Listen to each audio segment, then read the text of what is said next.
Welcome to the Gaming Outsider Podcast. This week, the Go Crew welcomes TC, one of the developers at TigerChainsaw Studios, who's making a homebrew Game Boy game called Maiden of the Dark. It's currently available on Kickstarter.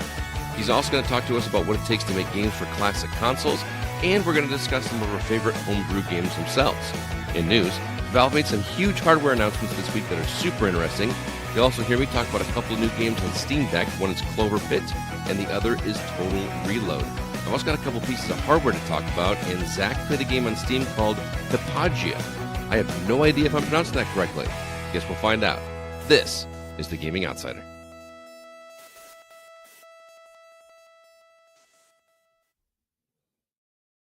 Greetings, programs, and welcome to the Gaming Outsider, a video game podcast with a focus on our incredible community, which can be found at thegamingoutsider.com. We've also got a community at facebook.com/groups/thegocast, and even a Discord server. You can find a link for that in the show notes of this very episode. It is Monday, November 17th. I'm your host, Scott Clark, and joining me are my good friends, Mr. Zach Parkerson. What's up? Scott, big day for Zelda. It is a big day for Zelda. I thought we were going to say that for the news, but man, those shots are looking pretty good with that movie.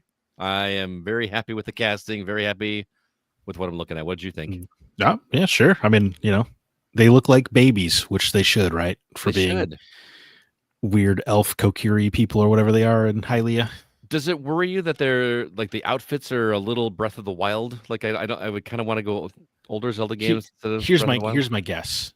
Aesthetically, it'll be Breath of the Wild because that's what the kids know, and then I think narratively it'll probably be closer to a more classical Zelda. I hope you're right. Although that's my thought. If he doesn't wear the green tunic, I'm gonna be upset. I don't think there will be a green tunic. Sorry. Come on. Maybe a postscript. It'll be, it'll be like in Iron Man where War Machine looked at it, his armor on the background. He's like, next time, baby. Next time. It'll be that. And Link just looks at the tunics and goes, yeah. Which translates to next time in Hylian. There we go. Also joining us is Mr. Chris Behrensmeyer. What's up, sir? Hello. I still exist. You do still exist, man. You got a new job, yes? How's that going? Oh man, there's been a lot of life changes. I was going to save that for the what have you been doing recently? But yeah, I quit my job of 6 years. Got a new job. Have to commute now. Mm-hmm. I got a new puppy. Yes, you named it after another god, yep. Right? Yep. Well, no, this one I went with a Greek hero. He's Odysseus. Okay. We call him Odie for short. Odie. Naming him after a guy would be kind of confusing because then he'd be calling the dog Zach and call me Zach. Yeah, it's a lot to keep track of. I mean, every one of our pets has been either a Greek or Roman god. But you call the dog Odie and you have an orange cat. That's going to get super confusing. You're going to start calling her Garfield. Well, I mean, he is kind of fat these days. Yeah. All right. Well, we got a good episode. We have a very special treat for you guys. It's not just Zach. It's not just me. It's not just CB, but we got a very special guest. It gives me great pleasure to welcome to the show from TigerChainsaw Studios, the developer of Maiden of the Dark, a Game Boy game. Yes, original hardware Game Boy game that is now available to Kickstart over on Kickstarter.com. You can find a link for it in the show notes of this very episode. But welcome to the show, TC. How you doing, sir? What's up, guys? Great to be here. Thanks for having me on, and I'm excited to talk video games and Maiden of the Dark. We are stoked to talk to you, but I know we're going to get into in-depth later on in the episode about what it takes to make, a Game Boy game in the modern era. But can you tell us a little bit about Maiden of the Dark so our listeners can have an idea what it's about and why you're making it and why they should go kickstart it? Yeah, it is a action platformer. You're going to get 10 levels of action with, lots of different enemies, 3 boss fights, secrets that you can find. It takes place in feudal Japan, and there's this village that summons the spirit, who is the Maiden of the Dark, and you have 10 hours of darkness to save this village from an evil warlord. And she can only function at night. And so once the sunlight hits, her power disappears and it's game over. That plays a little bit into the game elements. But that's kind of the basis of Maiden of the Dark. And I can get into way more details if you guys have got questions, if you want to talk about it. But that's kind of the general description of the game. It looks really cool. And I just love that you're doing it because there's lots of homebrew games out there. There's lots of new games that are coming to older platforms, but I feel like most of them are focusing on the NES, even Genesis, Super Nintendo. I know this is not the first one that was done on Game Boy, but I love that console is still getting a lot of love. That handheld console is getting a lot of love. So kudos to you. I highly recommend everybody check it out. Like I said, the link to the Kickstarter is in the show notes. And last time I checked, you're at about 82% of your goal. And Yes, I want to say sir. like 2 weeks left. Does that sound right? Yeah, about 16 days. It's going to end December 4th, and I'm offering 5 different tiers. And if you're not a physical collector, I do have a digital edition. So any support really helps. Even just getting the word out there is a big thank you from me. There were 25 available for the physical, for the top tier physical copy, and I got one of them. So You sure did. I was really excited to see that come through. I actually have the posters already that you're going to get. It's a huge poster. It's 18 and a half by 24 and a half inches. But it comes with a lot of goodies. Your name's going to be in the credits. You're going to get a physical CD on the soundtrack, complete unboxed version. So you're getting a lot of cool stuff. But all thank you for backing the top tier. That means a lot. So thanks. Oh, absolutely. It's not going to be my name in the credits. It's going to be The Gaming Outsider is going to be in the credits. As it should be, yeah. Yeah. It's Wow, going to be awesome. We've been in a couple games now. Yeah. What was it? What was the other one? Oh, it's Sea of Stars. Sea of Stars. Yeah. I don't know if you remember Sea of Stars. Yeah. We kickstarted that one, and they had there's like a whole graveyard. And if you go read every single graveyard, you see the names of the people that were on a certain tier, and The Gaming Outsider is one of those gravestones. That is awesome. I haven't played that one yet, but it's on my list. So when I go to the graveyard, I'll see you guys. Well, you got to look for a while. There's quite a few headstones, but I think Alyssa said she found it. I think she has written down like the instructions on how to find it, but that was pretty cool. So, well, the game sounds awesome, man. I highly encourage everybody to go support because I really want to see this thing funded. Not only for selfish reasons, because obviously I want to get my physical copy, but I just love it when developers like yourself are doing a fun project like this. Is it going to be playable anywhere for people to check out ahead of time, like at conventions or anything like that?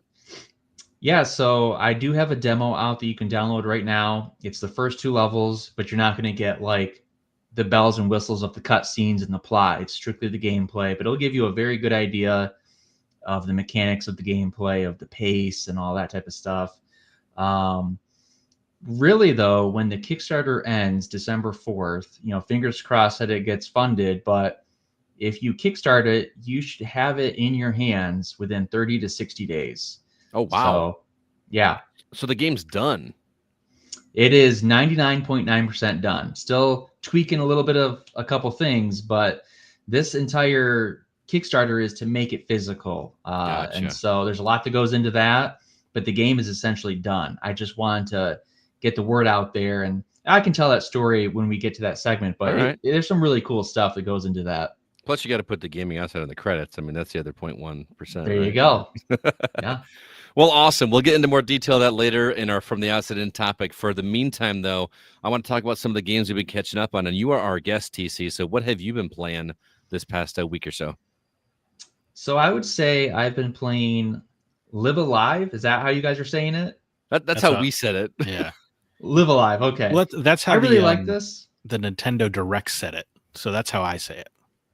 I'm going to have to write that down then so I don't look like a fool saying it later. But I've been playing that. I really like it because it's on the short side. It's about 20 hours long, and it's broken up into 8 different stories. Each story is about 2 hours long. So essentially I can play through a story a night. So that's been taking up some of my time.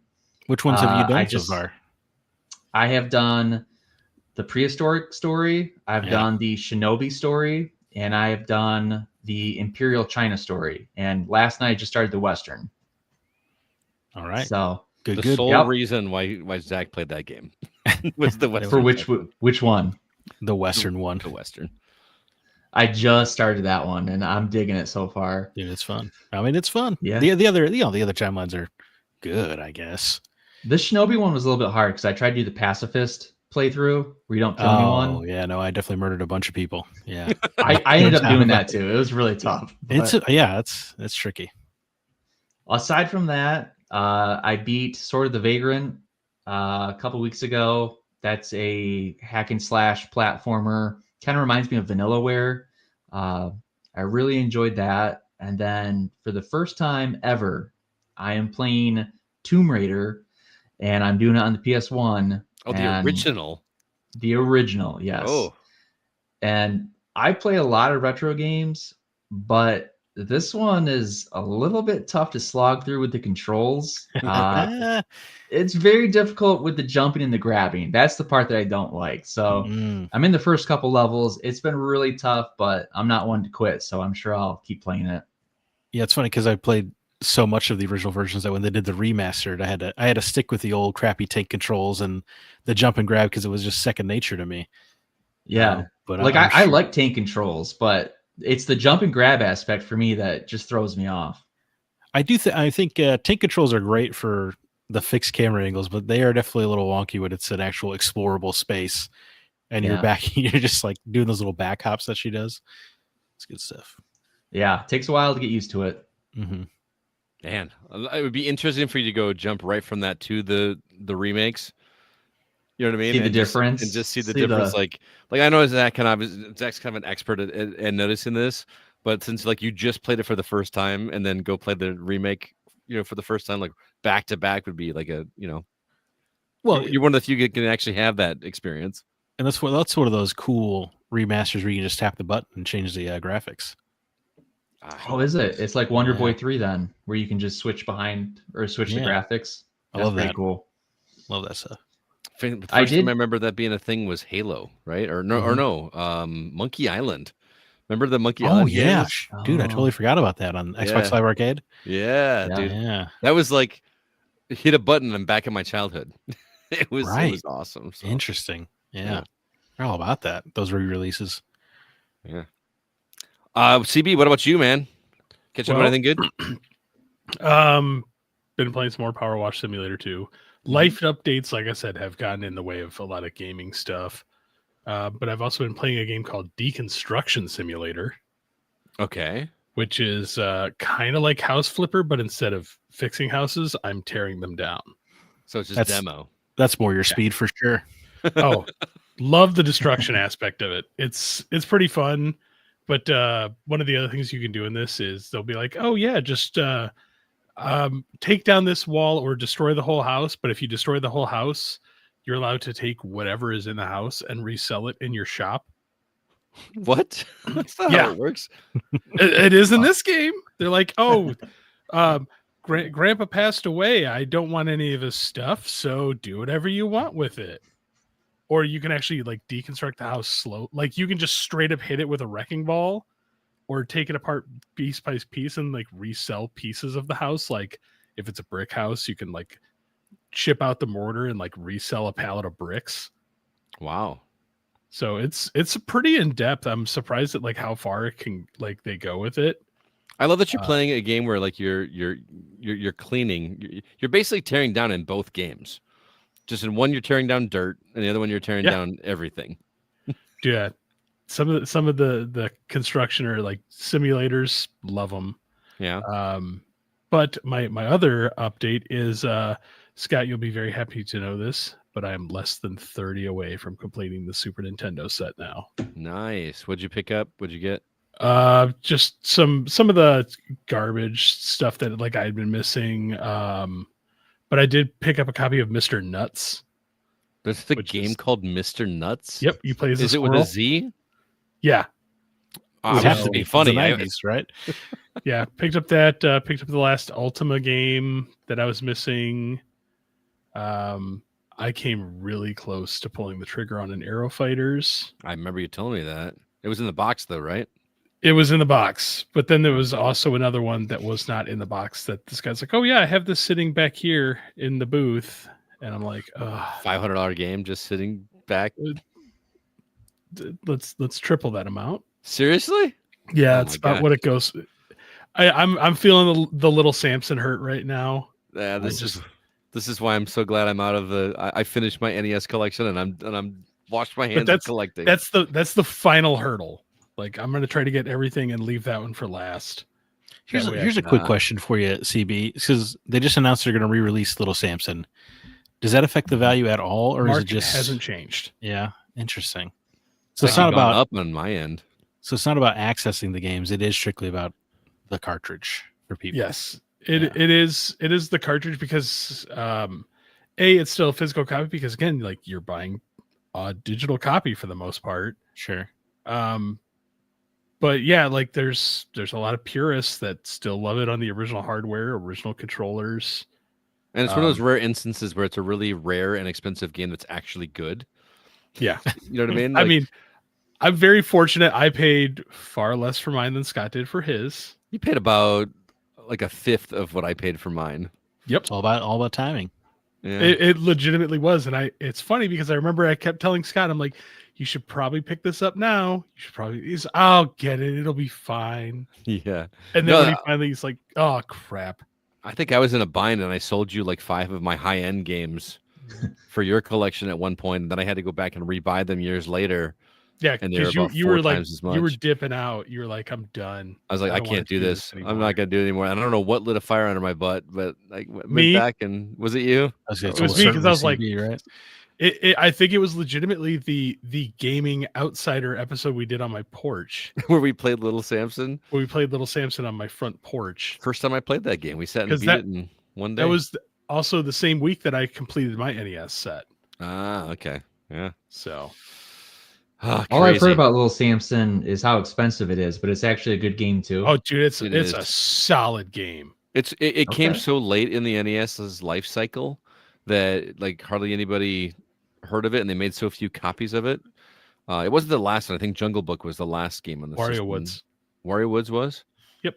All right. Well, Jungle Book was near the end, but anyway, shockingly good game. Like you plays a little character, Little Samson, but he can turn into a dragon. He can turn into a Mouse, Rockman. yeah. Like and each one has a different ability that you use on different bosses and some tough bosses. Like So it's a little bit like Wonder Boy then, where you Yeah, transform it into is- different animals. Yeah, It is very in the same theme as like Wonder Boy. very cool. I would like that then. I love Wonder Boy. Honestly, it's a pretty stellar game to play.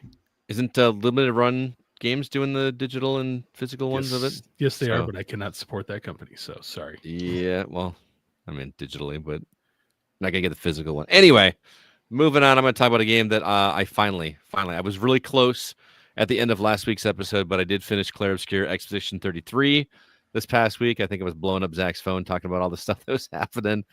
Man, that game ends great. They really stuck the landing on that one. I loved that game. I came really close to just starting up another run and starting again.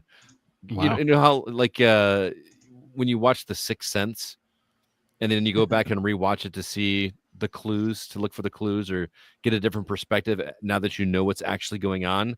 I kind of wanted to do that with this game while it was fresh in my mind, but I just could not drop another 30 hours into that game right now when I have such a backlog. That's pretty short by JRPG standards. Yeah, Is that what it takes to beat it? About 30 hours? Roughly. I think maybe 30, Okay. 35. I assume you did not. I have do it. any I of just the- haven't popped it in yet.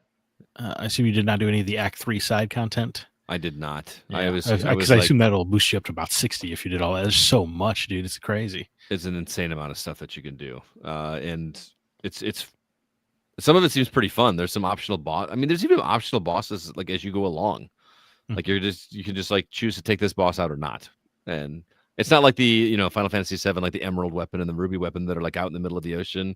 They're like along the path of your journey, and it's so good. Speaking of, Did you reload to see the other ending? I didn't. I just saw the Mm. one ending, and but I went back and watched a I watched a YouTube video about the story just because I was like so into it and I wanted to like learn more and see things that I missed, and they showed the other ending, like or brief snippets of it. So I did see the other ending. So Yeah. man, what an experience on so many levels. Like it's JRPG. We've all played JRPGs. We've all played JRPGs with the timing aspect, but they just took that to 11 and did something really special and just some what a freshman game. You know what I mean? Like first outing of this Yeah, developer. that's true. And we didn't put this in the notes on the news, but it was nominated for Game of the Year today for the Game Awards, alongside a whole slew of other games that are just not going to stand a chance. And I'm not saying that just because I'm biased. I can't fathom any of those other games winning over Clair Obscur. Nothing else has taken up the oxygen quite the same way. Right. I know you like Kingdom Come Deliverance 2 quite a bit. Mm-hmm. Hades 2 is getting a lot that of is love. Game of the Year right there for sure. Right. I was kind of shocked to see Donkey Kong on there. That's the Nintendo. Mario bump, man. always has to have some Nintendo entry. I mean, it's not a terrible game. I just didn't think it was. I was somewhat surprised the only non-sequel was Expedition 33. Right. Yeah. All the rest are all sequels. Yeah. Yep. Oh. And didn't Jeff Keighley say that it received the most nominations of any other It's Game of the Year nominee? Nominated in 12 categories. Which is just... Did you see? It's half of the best actor category. Is it really? Yeah, three of the 6 nominees for best performance of the year are Expedition 33 cast members. I wouldn't even know which one I would say that is the best. They were all... I imagine it's got to be Gustav. It's got to be Mael. And Verso. Not Luna, huh? Luna was pretty good too. Yeah. Well, it's weird they only have one performance category anyway. That is true. Anyway, that's what I played. Zach, what about you, sir? The past couple weeks I've been playing The Last of Us Part 2 because the way PlayStation has treated that property over the years, I'm like, is it as good? Because they're kind of annoying about The Last of Us. They re-release it every 4 months. Mm-hmm. So I just was like, does this still hold up? And yeah, man, it's still a magnificent work of art. I stand by the 10 out of 10 I gave it for sure. I remember when they announced that, and you were like, "Why?" I was annoyed for years. Yeah. I was like, game why did not, that game ended perfectly. It did. I mean, that is true. It ended perfectly. But I reread my review and I was like, I was talking about that. I was so mad when they announced the sequel, but now I can't imagine a world without it. Mm-hmm. I remember we did a spoiler cast for that game too. I would kind of go back and re-listen to that. Oh, that'd be interesting. Yeah. Yeah. Not much to there. But then we also played Baldur's Gate 3. Yeah, we played for a few hours on Sunday. I feel like we didn't make a whole lot of story progress. It was just a lot of searching and a lot of killing things. Well, we spent like an hour trying to figure out the moon lantern situation. We scoured back through like this old castle that we had been through before, and then we made them hostile and we fought them for a while, but then we reloaded because it was just the entire castle trying to murder us. And then we like pick up this lantern. We're trying to figure out what to do with it. We're inspecting it. Everybody's taking a turn looking at this lantern. Turns out the answer was to hold up on the D-pad. Yeah, to actually activate the moon lantern. Your light source. So shout out to us. We're ace gamers. Wasted a whole lot of time. Yeah. And then, but then after that, it was mostly just walk through the dark and kill a lot of dudes, right? Yeah, pretty much. We helped those the tieflings escape, correct? Oh, right. We did do a prison break where I was about ready to murder every prison guard one by one, but then I threw them my shovel, which they did not like because they were like, get us some tools. Yeah, we need some tools to dig out of here. Okay, here's a shovel. No, no, thank you. Need like a hammer or something. Yeah, whatever. Baldur's Gate 3. I looked at my clock and I'm up to 190 hours on that game. That's a lot, dude. I think 45 of them are with me. That's what my PlayStation told me. And 45 hours of the game, and I couldn't tell you a single thing about Shadowheart or Asterion or Karlach. But I can tell you everything you ever want to know about Tav or Keith. My character. Those are my boys. Nash. But it'll be interesting because like Kevin is already like saying, so we're gonna do another run, right? Like after this is done, we're gonna do another one. Really? Like, dude, like I kind of want to play one where I can actually see the other character stuff a little bit. So we got to do a Baldur's Gate 3 break where we play through Dead Space 3 on Sundays before any of that happens. Yes, we do. We definitely got to do that. 8 years in the works. I've been trying to play that game with you for a long time. We got to make that happen. But we should probably move on. Let's go ahead and jump into the week's news. What do you guys say? Sure.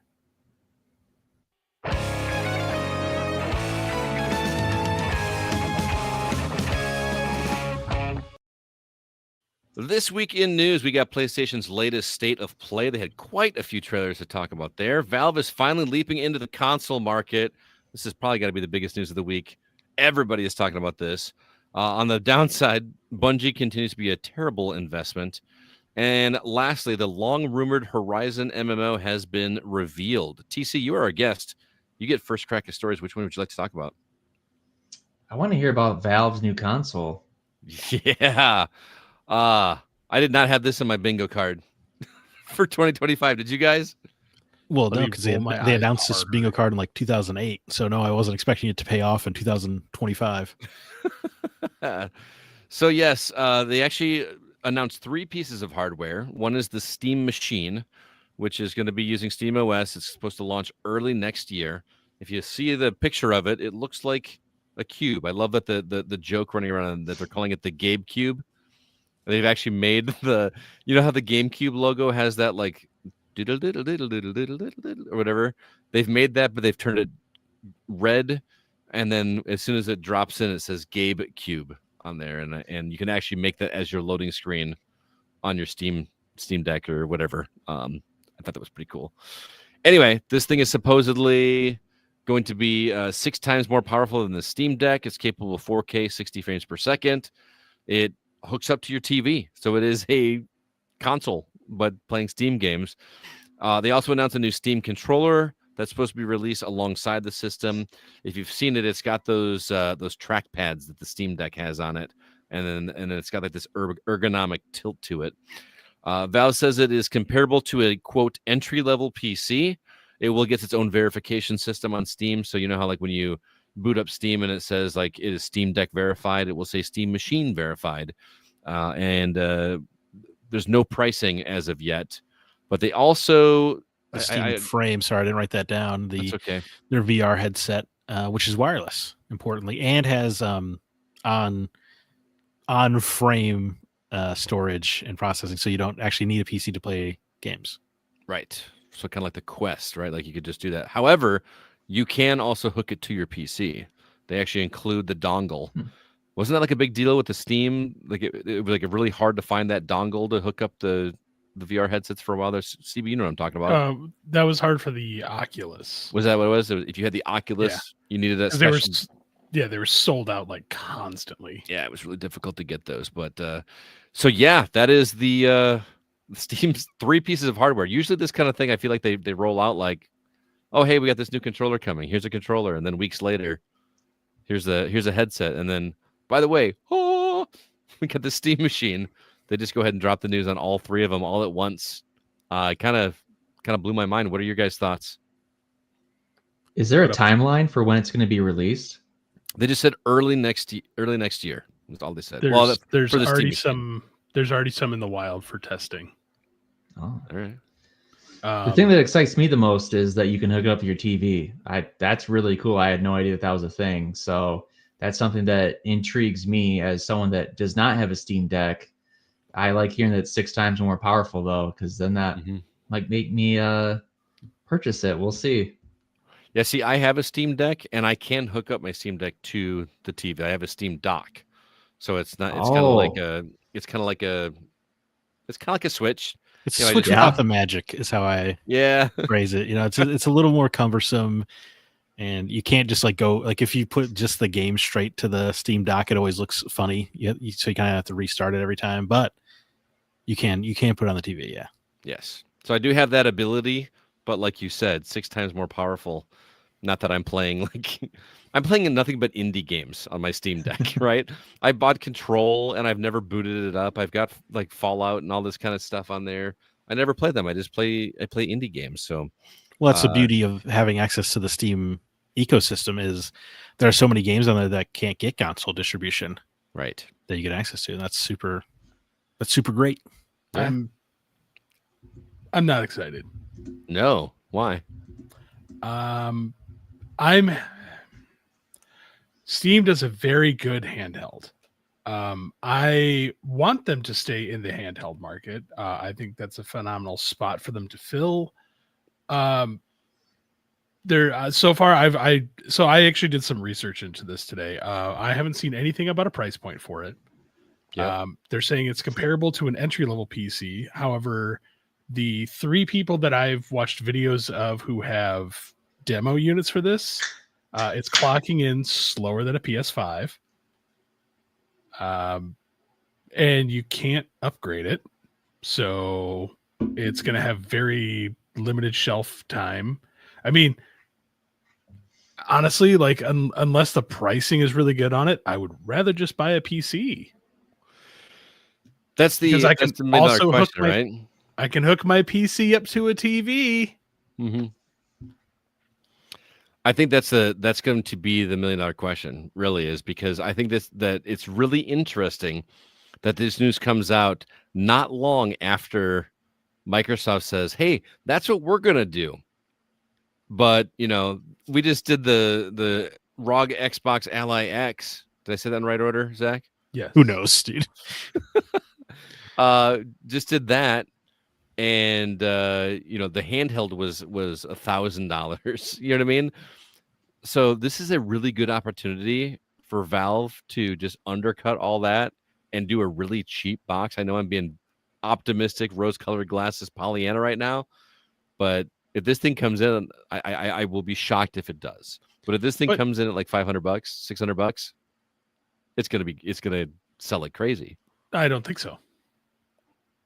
Because again, for $500 or $600, I can buy a Steam Deck and I can play the same games portably. Why do I want to buy something 6 that times has as to powerful? So what? Portability is a thing, man.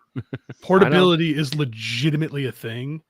And like, I don't have to sit here and tie myself down to a TV. It's a very unfortunate thing. Paul Hines says in the chat that you can upgrade storage, just not the RAM. Can't upgrade the RAM, can't update the video card, can't update the CPU. You can't do any of that on a Xbox or a PlayStation either. Can on a PC, which is where Steam has been for, I don't know, 20 years. Right. I mean, this thing is not for people that are PC players. This is for people that are console players that would like to get into the console space but don't want to have to mess with tinkering and updating, and they just want to plug in the box and play it. Majority of people who are going to want to play on Steam are going to want to have the ability to upgrade their PC. You're talking about PC players. Yeah. Understandable, but the best thing about Steam is the fact that it's so like the environment for Steam is so ingrained into PC because you have higher powered games coming out constantly. So like it's going to get to that point where the Steam machine isn't going to be able to play certain games available on Steam. Right. But if you try to sell to a console only people that haven't been in the PC world and they can get into the PC market for $500-$600 and have thousands and thousands and thousands of games available to them at stupid, ridiculously cheap prices. But again, when those high-end games come out that the Steam machine isn't going to be able to handle, then what's the point?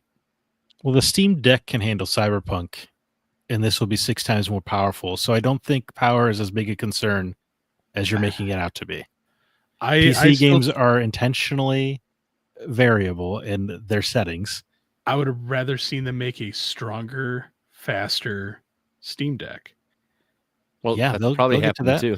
Yeah, they address that. That is going to happen. But see, that's where that sits in. Then, like, if there's going to be a faster, stronger, portable system coming, why would I want to spend $500 to $600 on something that's going to be tied to my TV? For me, like, you know me, I've been a console enthusiast for years. I have my PC. At no point in time have I wanted a dedicated Steam machine. Like, I'm just having like flashbacks of the Ouya. Oh, come on. They claim the same thing. Like, it's going to be able to play all these like things. Granted, the Ouya was nowhere near as powerful as this thing's going to be. It wasn't made by Valve. It didn't have Valve's reputation behind it. It fits into such a niche market that I think it's not going to do that well. I disagree. Anyway, I think Scott, I'm with you. I think that it is a niche compared to like consoles, but no, I think there is a sizable audience out there of people who want to play Steam games on their TV with no hassle. Mhm. And I think I we mean- will be surprised at how big that is, and I think that's why Valve is putting their money into making it themselves, right? Because before, when they talk about the Steam machine, there's going to be other companies doing it. Yep. And this is them putting their own reputation on the line, putting their own money behind it. And now you have a whole market of people who could play multiplayer games without having to pay a monthly fee. That's another good point. You have to pay for the Xbox Live or PlayStation Plus. Yeah, you Just get go play around with all friends. that. You get to operate within a private company who can afford to actually treat its customers well, which is why Steam has an obnoxious monopoly on PC gaming, even though like people refuse to take free games from Epic because everybody worships Steam. And now I think you can bring that into your home. If it's like $500-$600, I think if you get $800, like, But again, like It's you're not, talking you know. that dedicated Steam fan base. I'm not Of- talking about that fan base at all. no, I'm talking about a you were whole just- new audience. You were just whole- saying though, like Steam has that power because Mhm. it's always been like PC master race. Right. But I now just- people who have heard this- or seen how good Steam is get easy access to it themselves without having to deal with the obnoxious interface of a PC marketplace or a PC hardware. I don't know, man. billing. I just think it's going to be the ugly step kid that's just going to stand in the corner. I think. I couldn't disagree more. I mean, I guess I would say it's dependent on price. I think if it is somehow $500, If then it's that is a $500 compelling alternative to the PlayStation. If you're getting into the market, If it's $500 or $600, I would rather just go buy a PC. I hear an you. entry level PC that I can put next to my TV and do the same But thing. you know but- how to put a PC together, man. That's the difference. There are 3-year-olds that know how to run a tablet and an iPhone these And there are days. 45-year-olds that don't have a freaking clue how to do it. Right. There are tens of I'm one of millions them. there are 100 million PlayStation 4s that got sold not off the back of it's sold off the back of exclusives and ease of access. So now you have a Steam machine which will have exclusives and ease of access. I don't understand how that's not a compelling proposition for people. And you don't have to pay a monthly fee. Can I play Madden on it with my friends? Yes. Can I play Call of Duty on it with my friends? Yes. Like, do you really think that you're going to get enough people to buy a Steam machine, like, to really justify? I just don't see it. If they market it correctly, absolutely. Especially with how, again, it depends on price. Like Right. Zach said, if they do this at the $800. When I first heard this thing announced, I was like, well, that's gonna be a grand. Like it just there's Which no the doubt. reality is, if you don't announce it with the price, it means it's going to be a price you don't want it to be. Right. And I think if it's over $600, it is sort of dead on arrival because then you would just buy a PS5, right? If you're trying to get into the console space. Here's what's interesting is I read or heard that the number that it costs for them to make this thing is about $429.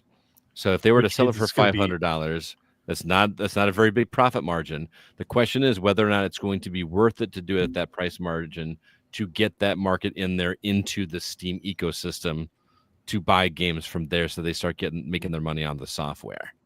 Because again, there is so much software on there that is stupid cheap right now that people will fall into the trap of the summer Steam sales and the Black Friday Steam sales and summer whatever. Which are 3 for $4. I'd be losing money if I don't buy it. Exactly. I Dude, get I where you guys own- are going with it. I just don't see it. Because again, Well, none of us do yet. I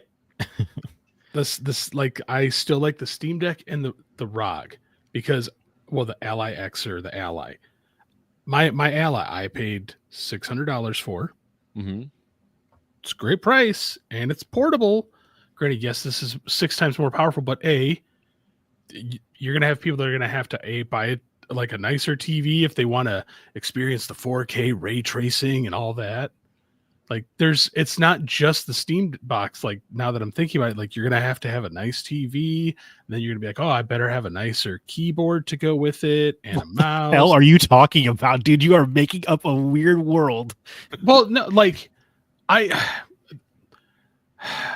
it's hard for me because again, like it just doesn't fit where I think it's gonna go. It just doesn't make sense to me. I mean, you don't even have to buy a controller. You could just use it if you already have a PlayStation or an Xbox. You just use a controller you already got. There's a lot of freedom in a Steam operating system. I don't know. It's such a weird niche thing to me. Like it doesn't make sense to my brain. I'm sorry. No, you're allowed. We're just like the strong in moment I circles now. announced it, I'm just like, why? Because the second they announce it as a devout worshiper of the Steam Deck, upon whom I pray all the time. I'm pretty stoked. And I couldn't wait to get that Steam Deck hooked up to my TV to play it on my TV because I would rather sit on my couch and look at my 65 inches. I guess I'm just in the minority then because, like I said, to looking me, at all it your just interests, doesn't buddy. make sense, man. So, TC, so what do I'll you say think? like, Yes, depending Tiger. on Hey, price. Tiger. Thanks for stopping by.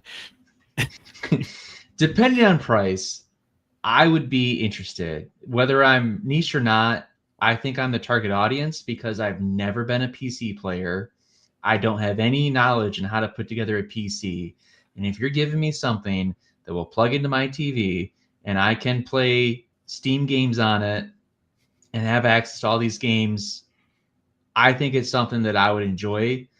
I have a lot of questions about it, but for someone that just wants something easy to just plug it in and then I have access to these games that I can buy that I otherwise wouldn't be playing on the PS5 or the Switch or the Xbox One, I'm all for it because I'm all about experiencing new games. And I feel like this would bring new games to my world. So for me, depending on the price, I would be interested.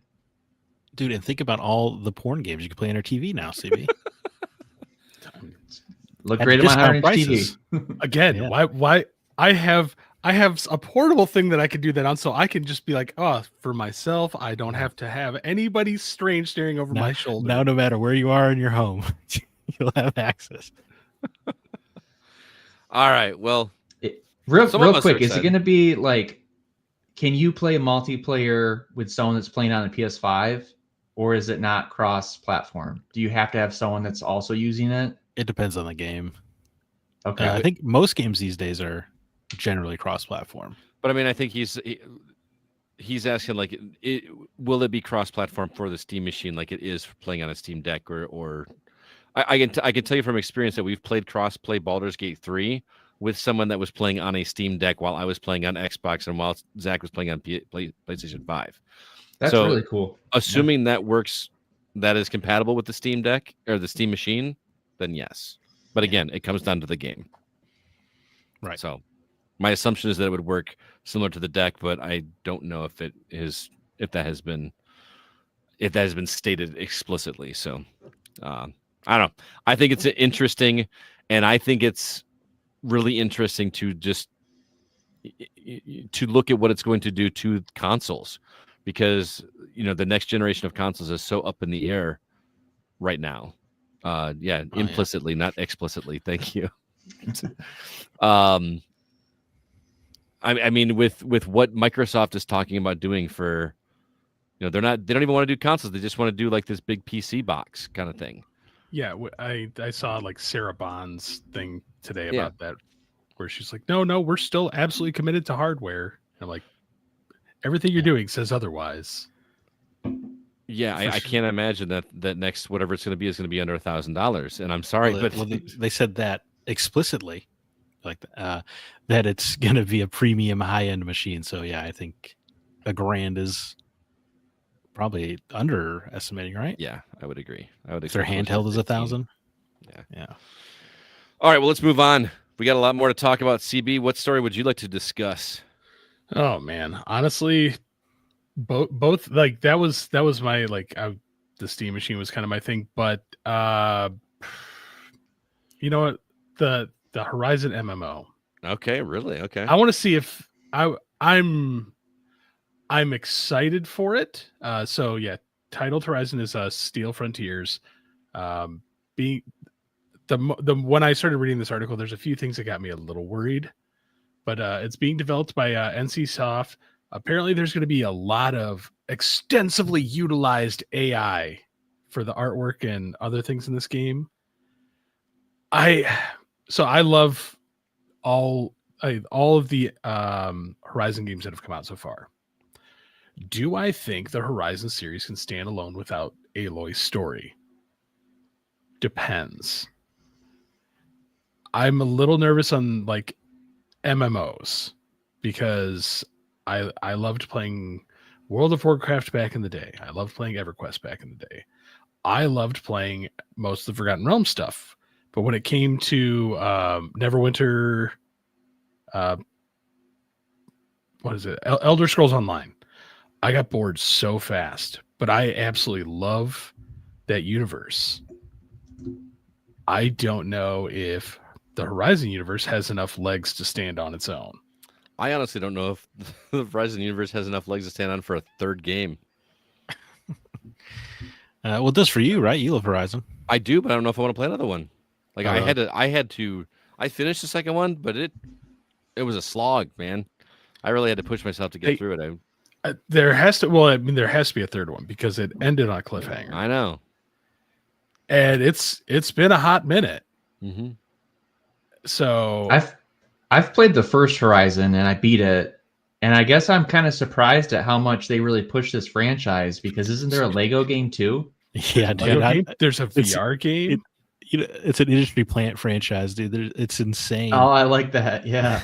I mean, it's because, well, I really do think the fact that Herman Hulst, the co-creator of the franchise, is now in charge of all Sony first party, I think that does legitimately play a role in how much exposure Horizon gets, because of all their franchises, this is the one they're going all in on. Interesting. They have an animated series in the works. So, like, what are you talking about?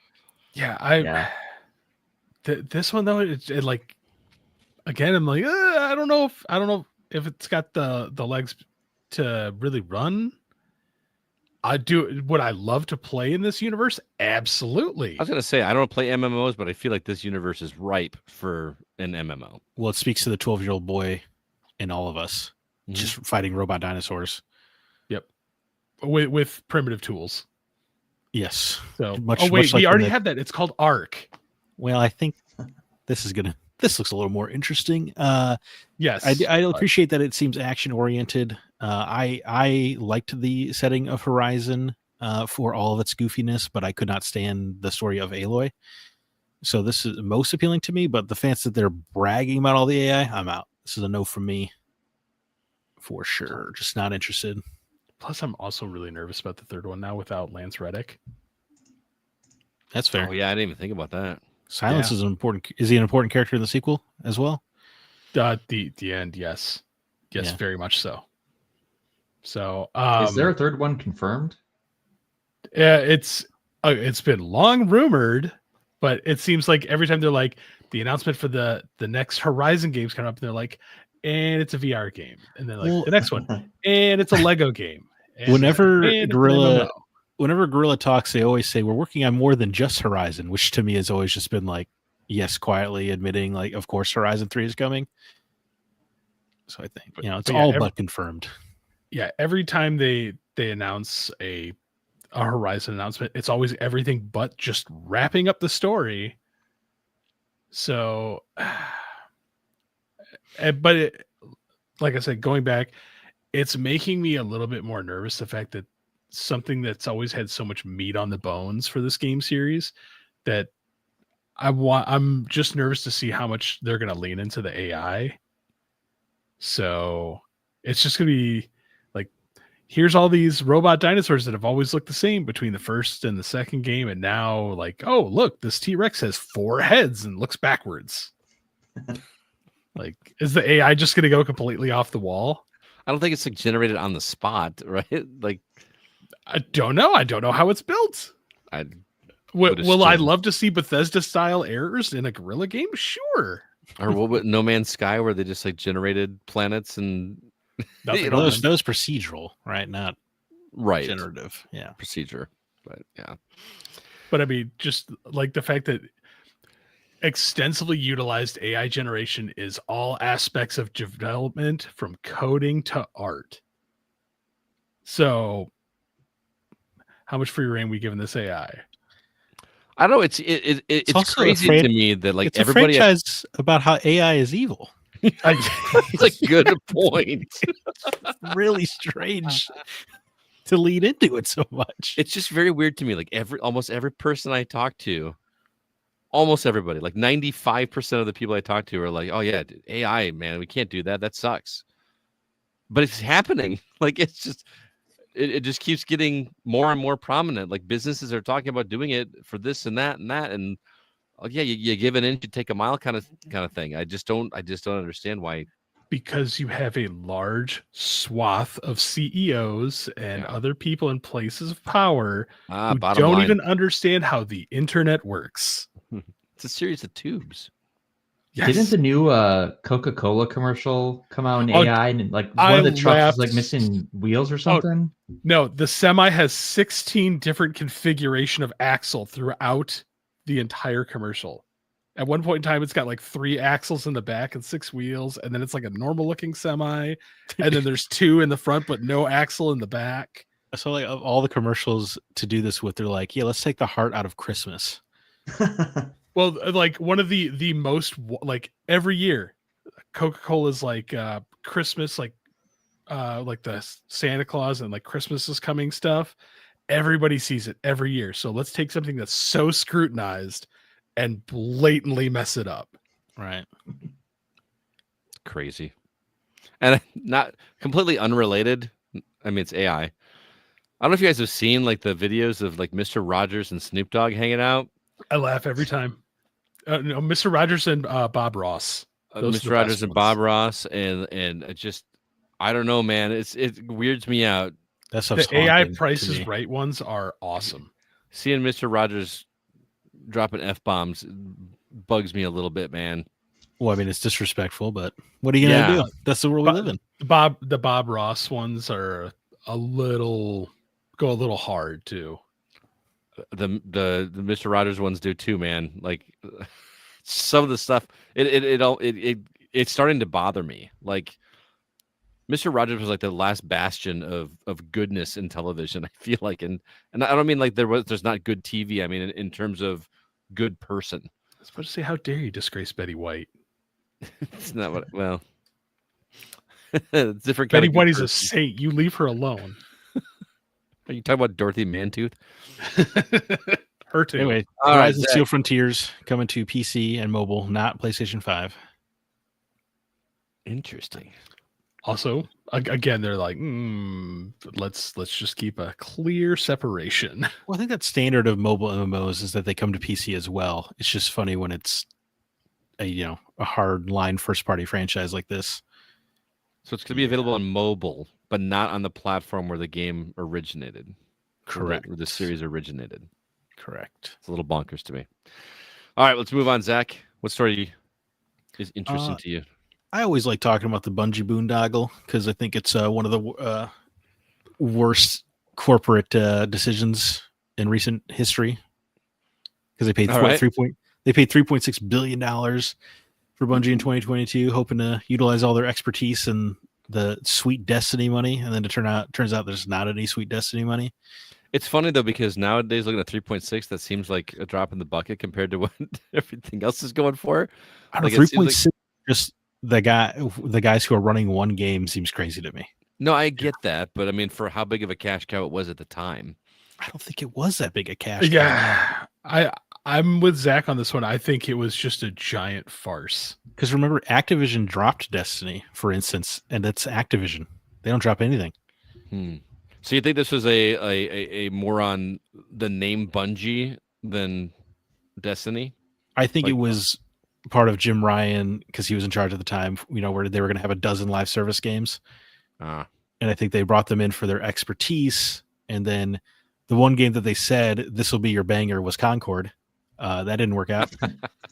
And then they canceled like 8 of the other 12 live service games. Did you see that somebody and then the one game where Bungie was like, we don't know about this one, Helldivers 2 was a monster success. So, I don't think their expertise turns out maybe wasn't worth $3.6 billion.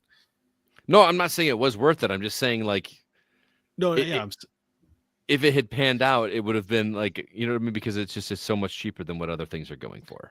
Sure. Yeah, but it turns out, but it did not work out, which brings me a little joy. I just love the fact that like every article they've ever mentioned about it, it's always been Destiny 2 and live service expertise, nothing else. And Yeah. so, yeah, like Destiny 2 was a flash in the pan, and like there's nothing following up behind that. Yeah, so the headline of the story is that Destiny 2 is dropping off far faster than their internal projections. So the Sony Group CFO Lin Tao said that the level of sales and user engagements has not reached the expectations we had at the time of the acquisition of Bungie. So they're downsizing all their projections for Bungie's games and services, and have recorded an impairment loss against the company. And I just think it's pretty wild, man. Because remember when they bought Bungie, it was like they can do whatever they want. They get total freedom. They can put their games on Xbox if they want.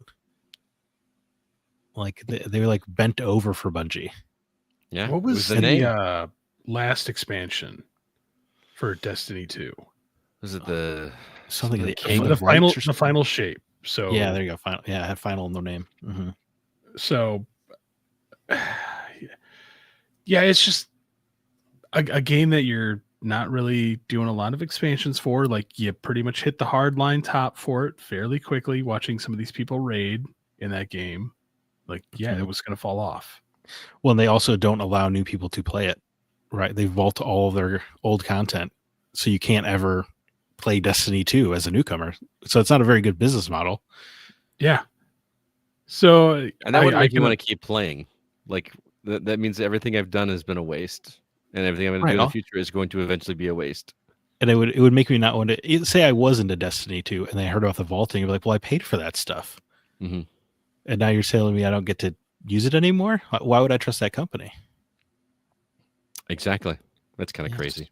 One of the reasons I'm glad that I got out of that game quick. Yeah, what out of Destiny? I played Destiny 2 when it launched. Played it for probably about a month and a half, and then stopped. I stopped after the beta of the first one. I enjoyed the first one. Second one, played through it with some friends. Just pretty much got to like a lot of the like close to the end game content, like maxed my level, and then it was literally, I'm gonna grind to be just a tiny bit stronger, and that's all. That's what the game turned into. It's just grinding for that. Like I just need 10 more damage. Yeah, I mean it was.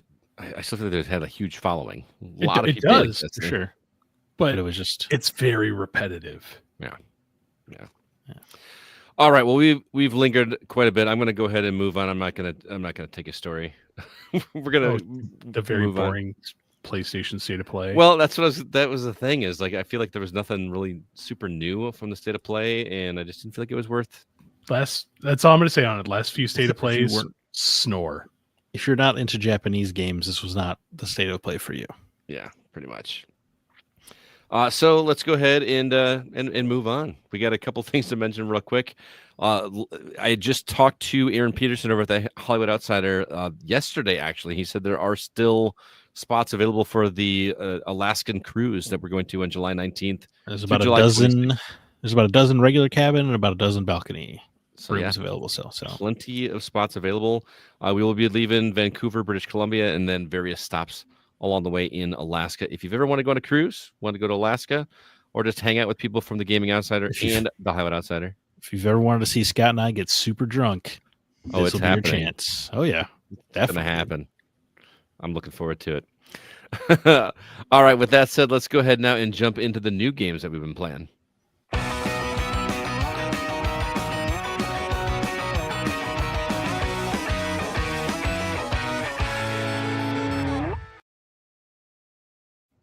All right, Zach, what's coming on the horizon?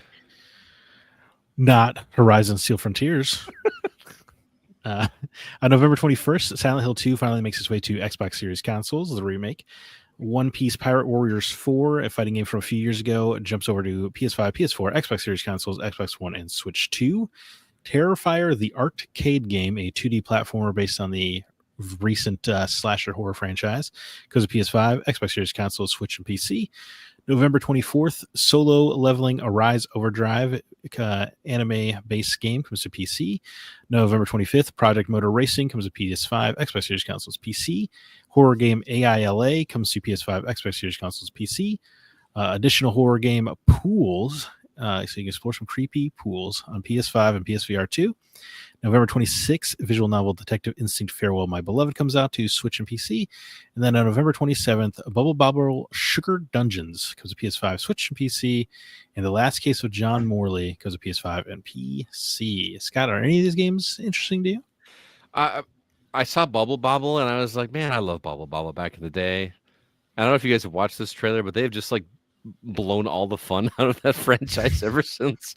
I just don't get it. So no, I'm not going to say Bubble Bobble. I'm going to say The Last Case of John Morley. I just think that looks intriguing. But it's kind of a weak for me. Sure. That was an awkward sentence. What about you, CB? Well, I'm gonna poop on one of these too. I love the Terrifier series. That seems so dumb. This is the wrong genre for you, or I love horror movies. sure, I love arcade style games. It just doesn't really vibe. You just don't like arcade games? Not this one. That being said, the Isla and Silent Hill 2. Sure. Oh, you haven't played Silent Hill 2 yet? No, I've been the moment they said it's coming to Xbox as well, I've just been like, I can wait. Certified banger. Mr. Chainsaw. Are any of these games on this list looking interesting to you?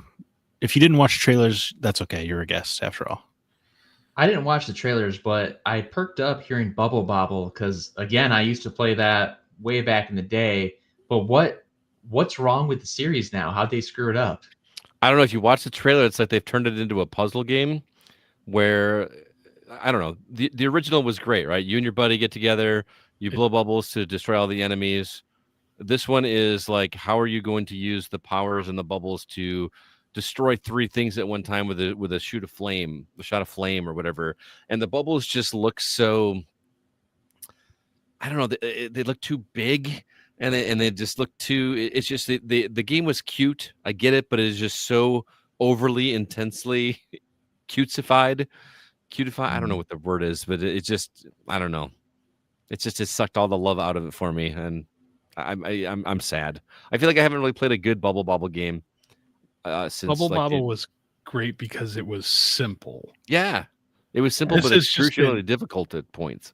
Yeah, but this has just been overcomplicated. It's the same thing they did with the Snow Brothers series.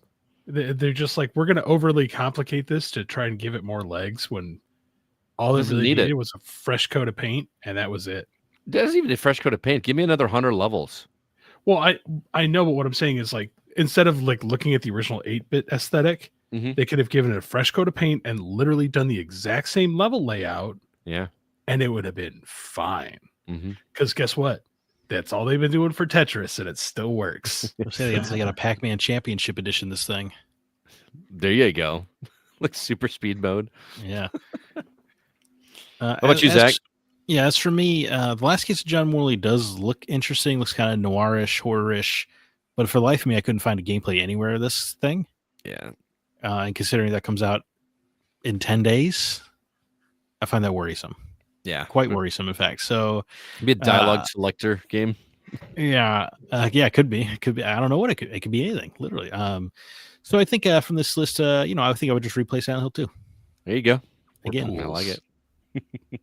Fools look, interesting. But I assume, Scott, you're gonna be too busy playing CloverPit all week long for any of those games that matter to you. Yeah, dude. CloverPit has its hooks in me. I don't know if you've seen what this game is.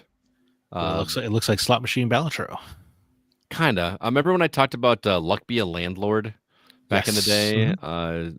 Single developer made that game. It's along the lines of that, but it's got a lot more moving pieces than that game does. So, and plus this one almost has like a weird vibe to it. I don't know if you ever played Inscription, where you're playing like a card game against like a faceless thing. He's very aggressive about how you should play your cards. Yeah. Right. So this one, you're not seeing a character, but whatever unseen character has locked you in a room, and it has like Saw vibes. Like I feel like I'm in a trap, but without the gore. You know what I mean?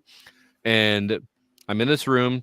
In front of me is a slot machine. Behind me is a bunch of charms, and then there's a door to the left of me. And Oh, and an ATM. So the premise is that you have, and there's a trap door on the floor underneath you.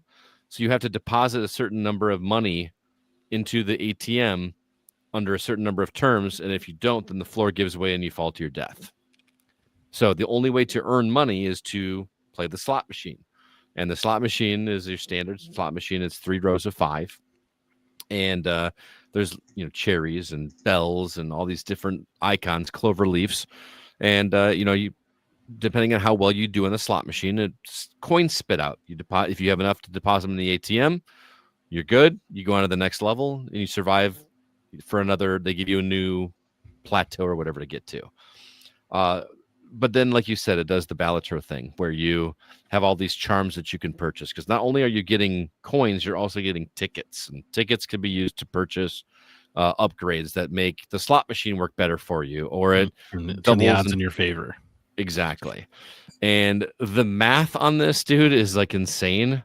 I, for the life of me, cannot like come up with a good strategy, but I've stumbled across what turned out to be a good strategy, and watching that slot machine go nuts and me getting thousands and thousands of coins and going on and making progress feels great. Got that dopamine, huh?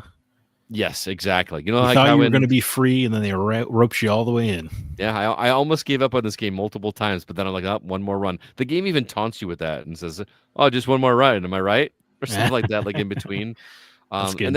And then there's some like permanent progression too. Like, there are 4 drawers underneath the charm container that are locked, and if you complete a run, you're granted a key, which now can open one of those drawers, which you can store charms in to save for the next run, or you can only have so many charms equipped at one time. So maybe I want to put that one in the drawer for now and then equip another one and try that out and see what combination works. And so there's so many different moving parts, and it's just all about finding that right combination to hit that dopamine hit. And when it does hit, it's really awesome. And I kind of want to see, like Balatro is just Balatro, right? You just win the hand and then you're done. This is like you're winning to find out, why am I imprisoned here? Who is imprisoning me? There's got I want to know what's going on. There's a narrative hook that you're invested in. Yeah, I mean, it's not super deep narrative. I mean, you're not talking to anybody. The only time he talks to you is like if you try to open the door. Sorry, I can't open that for you. Oh, there's also a telephone. So each time you finish a plateau, or like you meet the criteria, the phone rings and you get a permanent upgrade, like for that round. That does something really good. So you've got lots of different things going on at one time. Do you think the game would be better or worse with Tobin Bell? I want to play a game. So CloverPit, developer is Panic Arcade. It's published by Future Friends Games, and they also provided me with a copy of this. But it's $10 on Steam.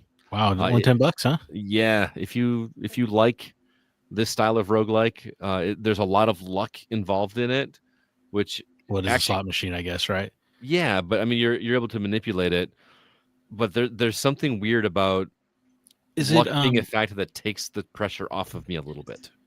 It's like because it matters less on your skill. Uh-huh.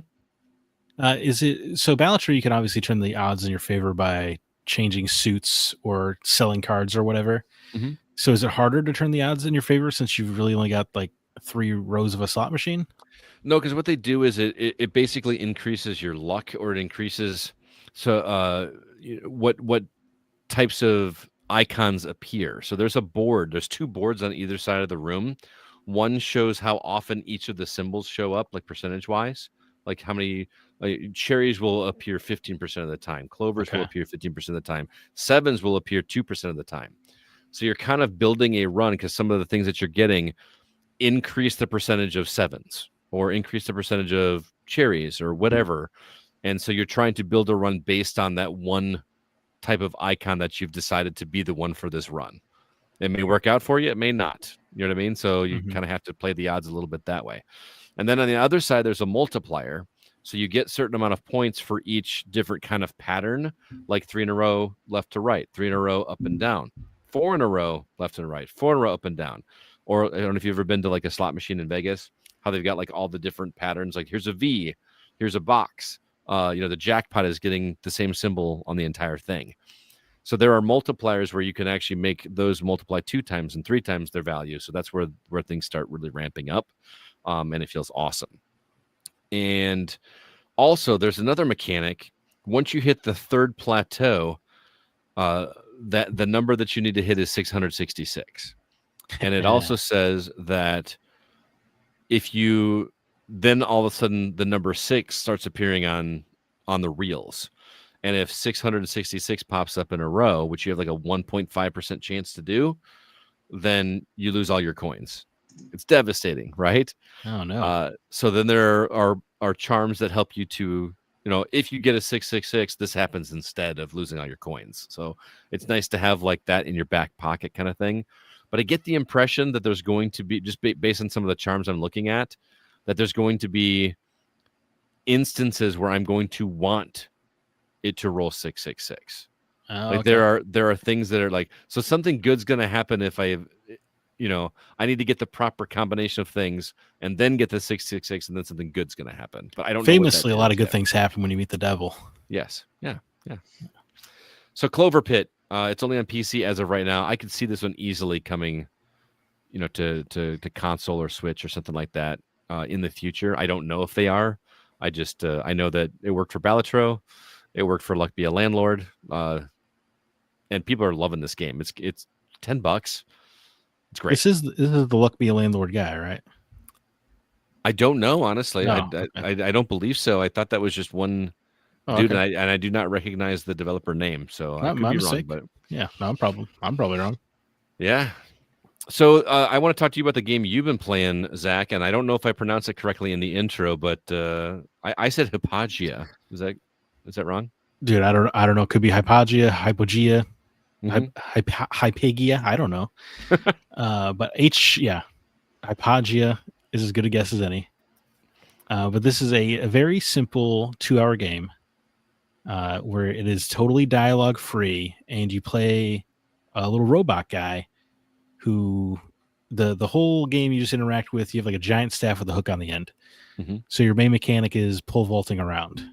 3D platformer, I should 3D, say. 3D platforming.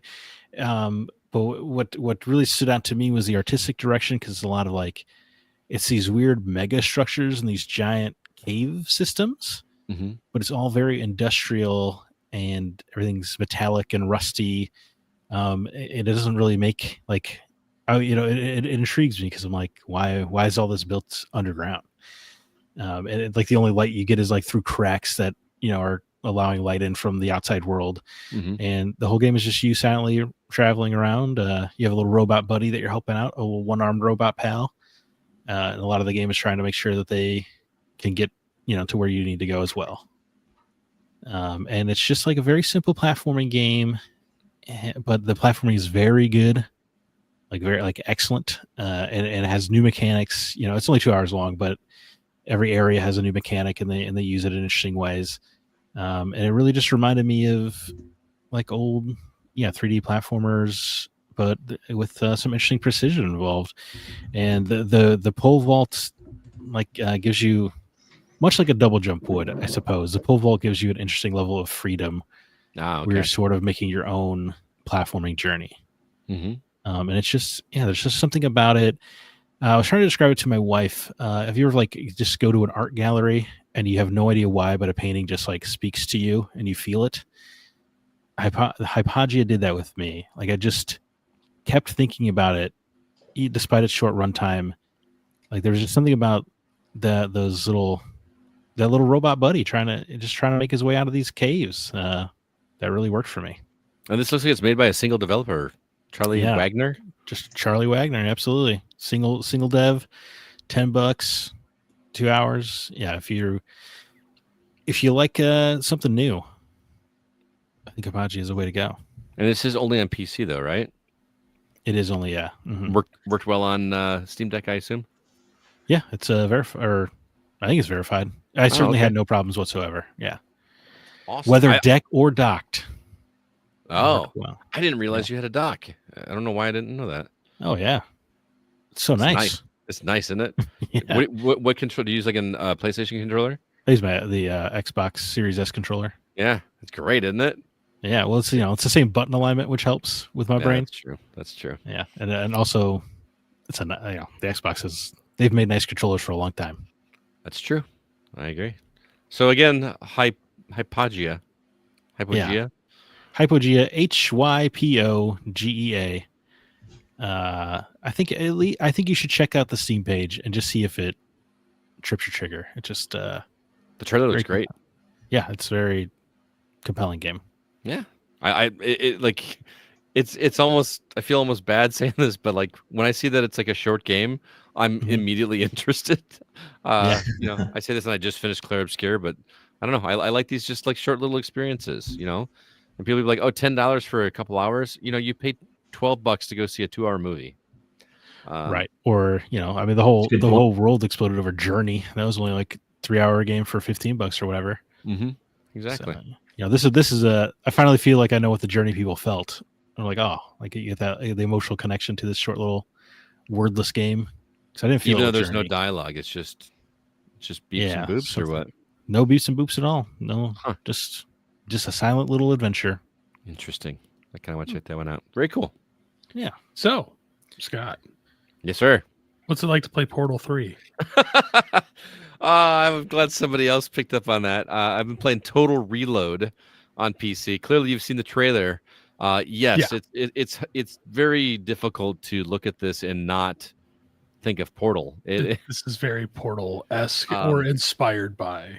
Yes, very much so. It's not the same mechanic in terms of, there are portals, but you are not firing a portal gun here and there and going through. There's a cube, man. There's a companion cube in this game. It's kind of crazy. There are the little cubes with the lasers that you use to angle the lasers. I watched it. And I'm just like, this is literally reskinned Portal. Well, it's the GoBots of Portal. Yeah, GoBots. That is a very fair assessment. I'm not very far into this game, so I don't have a ton to say, but other than what CB has already alluded to, that it is very much Portal, but instead of it being like just getting to a point, like Portal is like use these portals to get up to this spot. This game is more about connecting circuits, I guess is the way I'll say that. Like you have to figure out how to get through this spot to here so that you can connect this line here and connect it over here. And then now that I've got this powered up, I need to disconnect it from there and get it over here. Again, this is just the early stages. It's a little bit, I don't want to say rudimentary. It's not as polished as Portal. And I will say I am playing on the Steam Deck, and I feel like it's not optimized for the Steam Deck. So I don't know if I'm giving it a fair shake. The button commands are literally 1, 2, 3, 4 for my face buttons. So I have to memorize that the one on top is 1, and then I go clockwise around for 1, 2, 3, and 4. And so when it asks me to press this button, I'm literally counting in my head to know where I'm going, because I don't have that immediate response like, oh, that's X, that's B. You know what I mean? So that's taken a little bit to get used to. It is interesting that you can actually see your character's limbs while you're walking, so you can look down and see the feet and see your arms. I feel like that you could see your feet, I think, in Portal, couldn't you? I don't think so. Yes, or I guess so. In 2, not in 1. Is that what it was? Okay. Because there's the spot, if you do the corner trick where you can actually see your backside. Oh, that's right. But I'm also intrigued as to what's going on, because you wake up as this sentient robot, but the player is controlling the robot, and the robot is talking, going, "Why am I moving? I did not tell my arm to do that." So there's something going on in that way, that you were controlling this artificial intelligence and he's fighting back with you. And then there's a voice overhead that's, not GLaDOS, but it's more of just like an ominous giving you directions kind of situation voice than it is a character like GLaDOS was in Portal and Portal 2. So again, very early on, I actually was just sent a code for this. The developer is Torshock, Torshok. It's got some promise. I just haven't got very far in it. But if you like Portal, you may want to give this one. Just don't expect the humor, at least not as far as I am. And it's not quite the same kind of puzzles, but it definitely reminds me very, very much of Portal. You know what? There you go. Instead of a Steam machine, let's get Portal 3. I was literally talking to my brother last night. My brother doesn't play video games much at all, but he loved Portal and Portal 2, and he's like, why can't they just make Portal 3? Like Portal 3, Half-Life 3, Team Fortress 3. Gabe Newell can't count to 3. we've made that. Yeah, we've said that lots of times, but the one It's guy true, that doesn't I've been trying to get my brother to play video games with me forever, and Portal 2 is like that, and Rocket League are the only games that he would even consider playing now. And I'm done with Rocket League. I'm sorry, but I would play a Portal 3 if it had co-op in a heartbeat. So. Oh, you know what? Portal 3, 3-player game. Ooh, oh my God, my brain is just hurting trying to think of like how to make a 3-person That'd be so puzzle. degenerate. Oh, it'd be crazy.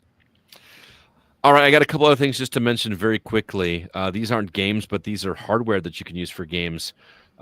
These were sent to me, so I'm giving that disclaimer. I did not purchase these. These were sent to me. The first is a portable Bluetooth multimedia sound bar / speaker. It is called an iLive portable Bluetooth speaker. It is made by Vizio. It's about 18 inches long. It's like a tiny little sound bar. It's got LED lights on it. I have actually set it up in my classroom currently. Puts out a good amount of sound. I'm pretty impressed with it. How's The bass versus high end? I mean, it's an 18-inch speaker. It's not a Bose. I have a 4-inch speaker that like literally cranks out a ton of bass, but the high end is bad. I've been using it in my classroom, so I haven't tried to max it out. I've been only playing it on my phone, so I will try that tomorrow before the kids get there, and I'll throw in and give you more deal there. The better things I had to report on it are ease of connectivity. It's really easy to connect to Bluetooth. You can also hardwire it to something if you want to, so you can actually use it for a soundbar below your TV if you want to. I don't know if you remember my setup down here, Chris. I've got that spot right below my TV. I could actually put it on there and just hardwire it if I want to. It's got these LED lights on it that are multicolored that are kind of fun. It's a nice little speaker, and it's only $30. So this is not going to be, those big sound bars you put under your TV. You know what I mean? Yeah, I mean, I'm not expecting like super high end range. I have like 4 or 5 like little Bluetooth speakers. Yeah. From like $5 to I think I've got like an $80 one. Mm-hmm. So I'm just kind of curious, like whenever I see people talk on it, I'm like, oh, like how is it? Because I have like my little Wonder Boom that I got, which is great. And then I've got my like $60 one from JBL, which is pretty decent too. Mm-hmm. So that's why I was just curious, like where does it fit? Because I know you've used these kind of speakers before too. So, well, I'll push it to its limits a little bit more tomorrow. I just have it like right behind me at my desk. I'm like, where I sit in my classroom, so I haven't had a need to like project it. But I actually do this. I do transition music with my students in my classroom, where we have I found like a minute-long song. So like when it's time for them to line up for recess or something, I play the song, and they know they're trained that once they hear that song that they put away their stuff and they go line up. And Zach is looking at me funny, like I'm very, very Pavlovian of you. Trained with the snap. I don't know, man. It just seemed a little dark. No, I don't actually snap when I do that. I just play the song, and they know, oh, it's time to. That means class is over and it's time to go line up. So good job, Pavlov. And then they have a time limit so they're not lollygagging. It's a real Squid Game scenario you got going on in that classroom. But yeah, the lights are kind of nice. They're LED lights. So if you're having a party or something, it's good for that. It's very small, the 18 inches, and it's basically like a tube. It's like a round sound bar that's got like a flat thing on the bottom of it, so that you can set it somewhere without it rolling away. It's pretty nice for $30. Actually, it's on. I'm looking at Walmart's website. Oh, it is. Yeah, $29.99. And if you're looking for something for somebody for Christmas, it might be a good thing to pick up. And then the other thing I wanted to mention very quickly, I was also sent a product by a company called GameSir. It is an X5S wireless mobile game controller. Think of the Backbone, but you're something you put your phone in to be able to have controllers on. My problem that I always have with the Backbone is, number one, you have to buy one of two Backbones, either one that's compatible with iOS or one that is compatible with Android. So not necessarily a big deal. You're just going to get the one that works for you. But this one does not work that way. It does not actually connect to your phone. You know how the backbone, the had a little connector that had to slide into your, for me, it was the lightning port, or for you, it'd probably be a USB-C port. This one does not actually connect. It connects via Bluetooth. So it's completely wireless, and it's got spring loads on either side of it. So you just drop your phone in there, and then it holds it in place. Stupid easy to connect. I was shocked at how easy this connected easier than my AirPods do. I mean, Wow. I didn't even have to go select it. It just connected, which is kind of crazy. And then the interface was working instantly. So I was having trouble logging into Game Pass, which I'm going to have to talk to you about, CB, because I want to make sure I don't mess anything up to try something like that. So I'm just going to I had to rely on mobile games and try something out, but it works quite well. I love also that my phone has a pop socket thing on the back of it, which prevented me from using a backbone, because it would not fit in there. My phone wouldn't even fit in there with a case on it. So if I wanted to use my backbone, I had to take the case off and do that, and that just that's not going to work for me. So this thing, even with the pop socket on it, I could fit it in there, and it would still play on there just fine. So Is it hard to take your case off? it's not. It's just I don't want to have to do it every time I want to play it. It's like, Okay. I'm always worried that when I take this thing off, I'm going to snap something else off with it. I don't know, but All right. I could. He's just worried that if he takes the case off of his iPhone, it's going to look at it weird and shatter. Okay. I always make fun of how frail iPhones are. I mean, I've literally never cracked one, so there you go. But anyway, compared to the backbone, I think I paid $100 for the backbone. Barely used it. This thing is $49, and it's very good quality. It doesn't feel as solid as the backbone, but I'm not worried about this thing falling apart or anything. It's just Well, no, because you got a case on your phone, dude. So everything's safe. there you go. Exactly. So, again, it's GameSir X5S wireless mobile game controller. There is a link in the show notes for it if you want to check it out. If you're looking for an option that does both iOS and Android, and will fit your phone regardless of the size, I'm really digging it. So highly recommend it. There you have it. That's the games and hardware that we've been catching up on.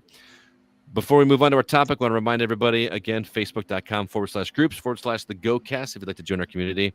Discord, there's a link in the show notes. Also, do us a favor, if you like the show, leave us a review wherever you're listening, whether that be iTunes, Apple Podcasts, Spotify. I said iTunes, even though it's not there anymore. Apple Podcasts, Spotify, wherever you listen to shows, drop us a review. If we get one, we will read it on the show for you as well. And lastly, our website, thegamingoutsider.com, there you can find all of our episodes as well as all of our written content.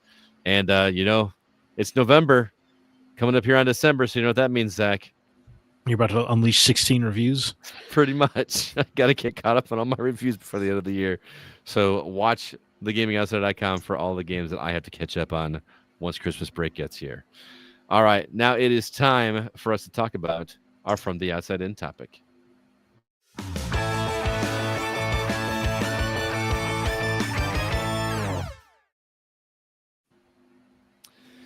We have the always incredible pleasure of talking to a developer on this episode, but not a conventional one.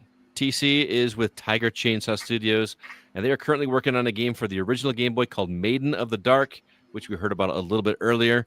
We wanted to take this opportunity to ask him what it takes to make a game for older hardware. It seemed also like a good time to talk about other homebrew games that we've enjoyed in the past. This is a whole market that CB introduced me to several years ago. I didn't even know it was a thing. I had no idea. And now we're talking to a developer. So first off, TC, you finally get a chance to talk. I feel like we've been ignoring you this whole episode, but I thought I was on mute. I was trying to talk the entire time. Oh, don't make me feel bad, man. We're very curious about developing a game for a generation of consoles that is over 30 years old at this point. What inspired you to go, I want to go make a Game Boy game? Well, it's a fun story. So kind of how I got into the retro gaming community was through YouTube. If people know me, it's through my YouTube. And I have zero experience in development. Never took Oh. a coding class, never took any development stuff. But I always wanted to create a video game. And so I was trying to think, what's the best way to do this? And one of my mutual friends, his name is John Rue. He is a developer, and he has developed a lot of homebrew games, a lot of physical games. And I reached out to him last summer and was like, hey, what's it take to make a game? Like, how can I do this? And he kind of gave me some tips, and I wanted to start small. So that's why I picked the Game Boy, because, if everything goes well, I don't want this to be my first and last game. I want to make my biggest mistakes on my smallest projects. Oh, okay. And so the Game Boy it's a small little handheld, and it doesn't take years and years of development to make a Game Boy game. And so that's why I chose the Game Boy. And I had a Game Boy Pocket growing up that I absolutely loved. A lot of great memories on that. But it was interesting when I announced that I wanted to make a game and that I was making a game and that I was opening up Tiger Chainsaw Studios. I got more publicity from sites like Time Extension because I was a YouTuber doing it, not like an actual developer. And so there's this kind of weird twist that I'm learning as I go. I've learned so much stuff. It's been baptism by fire, but I love it. I love learning how to develop a game, what goes into a game, all the resources. And so it's all been a really fun learning experience for me. And I'm just really excited about getting this project out to people's hands. That sounds When you- awesome. When you say you got extra press, was it like people were like, look at this YouTuber trying to make a game? Absolutely. So the article was nice. Like the article was good, but the comments were like, this is a vanity project. Like, what an idiot. And I was like, they were like, oh, he'll never make it. And then I didn't announce that I was opening up a studio or that I was making a game until the game was 90% done. Strictly because of that. I didn't want people to be like, oh, he'll never do it. I wanted to make sure that we had a great progress with the game, that it was going to be coming out soonish. And so right away I was like, well, here's the demo. Here's all the marketing material. It's real and we're doing it. So yeah, a lot of people were like, that's never going to happen. I do also like, I appreciate the fact that like when it comes to making a homebrew game like this, I like when smaller studios do come forward like, hey, like we're already like 90% done. Yeah. It's not like in AAA studios where they're going to announce it like 6 years ahead of time. And then 3 years, you see like a vertical slice, and then it gets delayed and delayed and delayed and delayed. And then finally comes out like well after what they did. But yeah, I've seen other YouTubers who've also like announced that they're doing it, and then like nothing comes from it. Yeah. I like to work in private, and like my closest YouTuber friends had no idea I was doing it. And so we started working on the game October 2024. I announced it in August 2025. And then hopefully it's going to be in people's hands January 2026. So that's the goal. Nice. Now, did you teach yourself the coding for it from the ground up, or did you have like a background in coding? I had zero experience in coding, and so I got 3 people along with myself working for Tiger Chainsaw Studios. So I hired a developer, I hired a pixel artist, and I hired a musical composer. And the 4 of us together have been working on this game since last October. And kind of how I spread my duties, because I don't know how to code things, I don't know how to develop things, is I'll sketch out the level. So like what I'm in charge of is the story, the plot, the dialogue, all the play testing, the actual idea, the gameplay elements. I just can't actually code it. Proper creative director. Boom, there you go. And so what I do is I work one-on-one with each person. And so, like I said, like with the level design, I designed the level entirely, but on paper, and he brings it to life.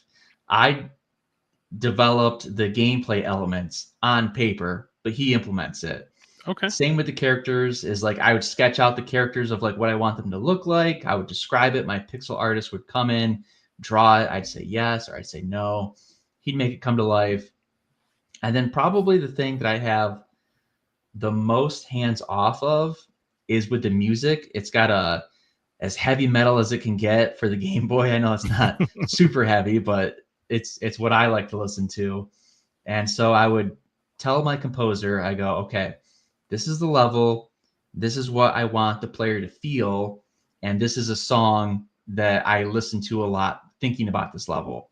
And he'd come up with it. And anyone that has played the demo or watched the trailers, they're blown away by the music. And that's why I wanted to get it on a physical CD so that people could also listen to it in their spare time, and also a digital soundtrack as well. So it's been a blast though, just like learning all the aspects that go into a game.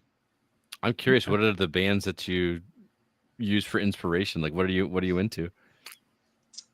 Oh, well, I don't know if I use this band for, Gorgia. Do you know them? Yeah. They did the opening ceremonies at the Olympics. Yes, the Olympics. Yeah. So French metal band. Correct. I like them. That they were probably the main band as like inspiration. So like the final boss fight is from Flying Whales, which is like a song that they did. We call it Flying Away in my game. So dude, that was a lot of the I didn't think you inspiration. meant actual metal. This is you just like made the sale even better for me right now, dude. This is awesome. Yeah. So that'd be like the main band that I'm, kind of influenced by for this specific game. Wow. I did not expect that answer. That's amazing. Nice. Yeah. So one of the questions I've always wanted to ask a developer of homebrew games is how the manufacturing process works, because you got to get the cartridges. Like Nintendo doesn't make Game Boy cartridges anymore. Somebody's out there making the shells, I assume, and the screws and all that kind of good stuff. How does that work? I don't even know what it takes to get code onto a board and put all that stuff together. Can you talk to us? Like we know, or I know nothing. So like in as layman terms as possible, what does it take to make that happen? Well, I was right in that same boat about a year ago, and as we're developing this game, but I'm also publishing it, and so I wanted to learn the ins and the outs, and I wanted to figure out if I wanted to stick with publishing or not, or if I just wanted to have a development studio and we find a publisher that will do the games. So as I mentioned, like my developer, he's done a lot of work in the industry. He knows a lot of the stuff. He's published his own games. And so I used his resources and knowledge of how to do it. And so, like you said, it's not common to find companies that are manufacturing all the stuff that you need for a physical Game Boy game. Mm-hmm. And so we have a company that's doing the manual. We have a company that's doing the box. We have a company that's doing the cartridge. And like stuff that you wouldn't even think about, or at least I didn't, was the cartridge holders that go inside the box. Oh yeah, there's a company for that. The little clamshell plastic thing, you mean? No, exactly. The cardboard insert that goes inside the box. Gotcha. Yes. So I have to order these things from like 5 or 6 different companies, and then I put it together myself. I seal it, and then it will be shipping out after the Kickstarter's done. You're like Bruce Wayne in Batman Begins. You got to order from all the different manufacturers so you can hide your secret.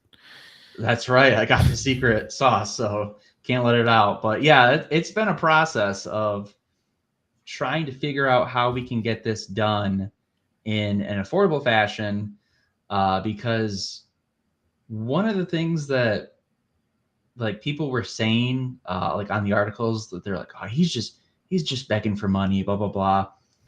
And I wanted to comment, I didn't, but I've already paid everything. This entire project has been funded from my end from the start. It's just essentially I'm using the Kickstarter as like a pre-order type thing to see what the interest is in physical games.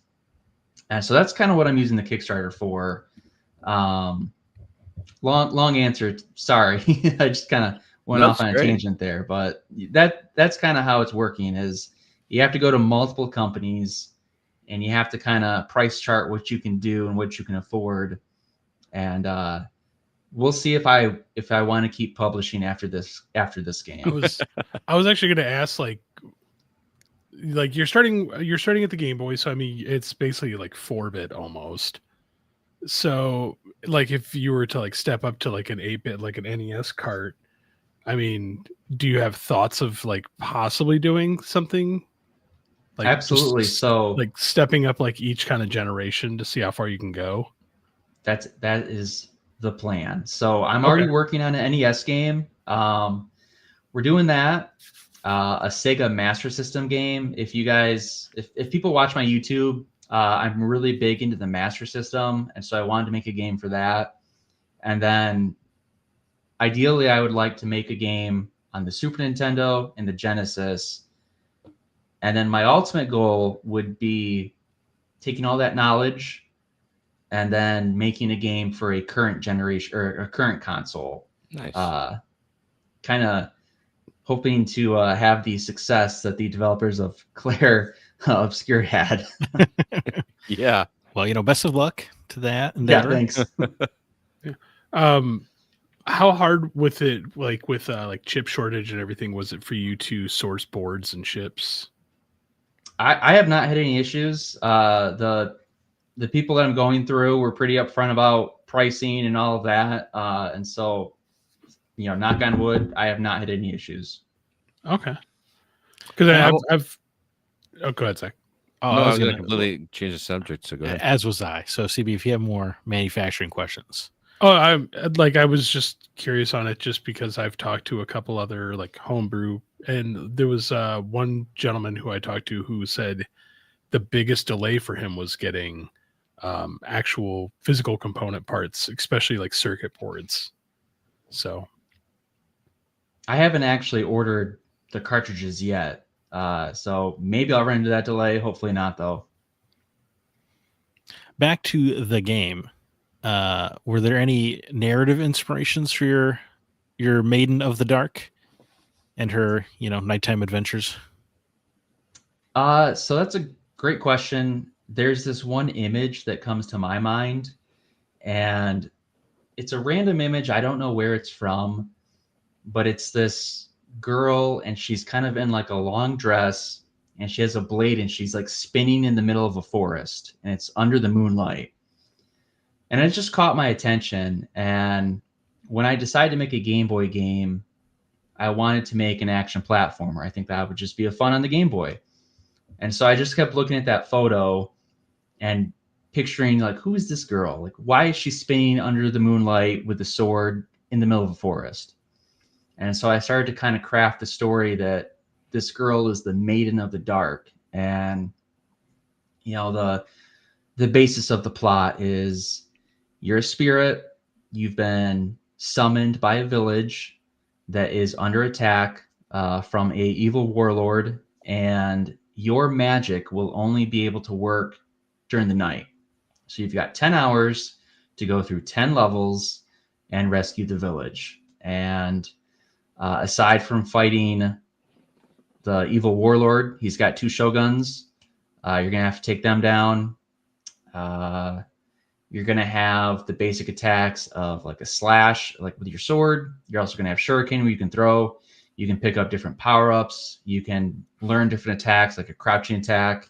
So all of that kind of went into the inspiration just by that photo that I remember vividly seeing. I saved it on my computer, and I still look at it time to time when I just need a little bit more inspiration. Wow, that's pretty cool to get all that from a single piece of art. Yeah. You mentioned the 10 hours. Is this like the old Prince of Persia's? Is this 10 real life hours that you have? It's not real life. No. Okay. So each level, Scott, you can breathe easy. No, each level is it will just say like level 2, the forest, 10 p.m. Level 3, the river, 11 p.m. But it does play into the later levels. It does play a factor into certain aspects. I don't want to spoil it, but it's fun with what we did. All right. Sweet. Got a little 24 in there. If you remember, was that hit television show? I got a question about yeah. the box art, because I know you guys aren't the only ones that do this, because I've seen it with other Game Boy games where you make the box art look shockingly similar to an original Game Boy box art, where it's got like the silver stripe on the left hand side, and it doesn't say Game Boy. It says, I can't remember what it says. Gamer Boy. My Gamer Boy. Gamer Boy. Like how do you make sure that you were not getting in trouble with Nintendo for something like that? What were the hoops you had to jump through? So yeah, I was asking my developer, I was like, hey, can I have Game Boy on there? He's like, nope, Nintendo's gonna find it, they're gonna sue you. I was like, okay, well, I'm gonna try Gamer Boy and see if I can get away with it. I think it's the closest, I'm walking that fine line, and I'm hoping that they don't care, but I'm sure I'll find out if they do. A lot of the other developers they'll play it a lot more safe, and they'll say their company name or something like that. But I wanted to make it as nostalgic as possible, because that's part of the goal of the company, is bringing that nostalgic experience to people from their childhoods, of that feeling of opening up a physical game. I mean, there's not a lot of Game Boy games that you can buy in 2025 or 2026 that comes physically, that you can open it, you'll find a manual. So I'm just trying to bring that back. So that's a big goal of the company. Nice. Where you were talking about the box, Scott, like your little one sheets that you were doing. I vaguely remember seeing like a very similar ad style in like different magazines back in the day. I was more drawn in by that than the actual like box art, because I'm like, man, I feel like I just ripped open like an old like one of the oh god, what was the Nintendo one called? Nintendo Power. Nintendo Power. Wow. Draw a blank. But like flipping through a Nintendo Power, you see the full one sheet. And I'm like, man, these look almost identical. Like the layout, but just even the text font. I'm like, so if you see behind me, I have some of them framed. So those are some of the art pieces that you're talking about. And that, I'm glad you brought that up, because that goes into my marketing. I don't know coding. I don't know how to like compose music, but one thing I am good at, I feel like, is marketing and graphic design. And so I made each of those magazine ads. And the inspiration behind that is, when I was a kid, I would flip through video game magazines all the time. And that is how I would ask my parents for a game. I'd be like, oh, this looks so cool. Like, I'd love to have that. And so I would take, you got a good eye, because I would take old retro video game magazines and I would redo them to fit Maiden of the Dark. One of the ones that I did, if you go to my Kickstarter page, you can see all 6 of them. But one of them that I did is from a game that I loved growing up, and that was Onimusha. And I was like, all right, well, I'm just going to take the Onimusha ad and make it my own, where I replace Samanowski with the Maiden.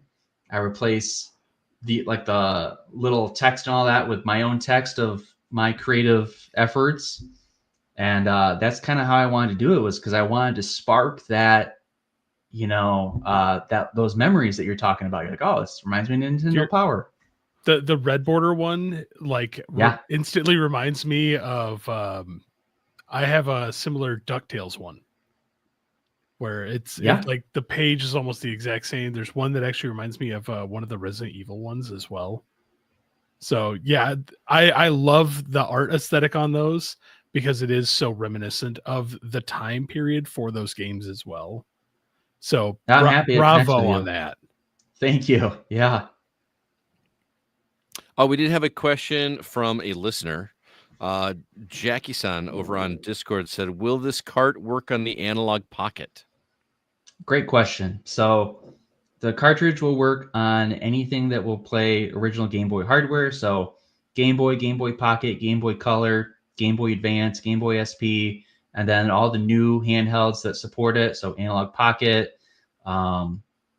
There's a Chromatic, I believe. Yeah, the Chromatic is another new one. Yep. So those will support the game. It You is can play it on absolutely wild to think about a cartridge you're getting in 2025, opening up the case and popping it into your 1980 whatever Game Boy. Yeah. It's Bring your pretty crazy, batteries. dude. That's pretty crazy. Yeah, I'm pretty excited about it. I hope the Kickstarter, I think, will be successful. Fingers crossed. You guys are doing a great job helping me spread the word, so I appreciate that. And again, like, the retro gaming community has been so supportive. I was really blown away.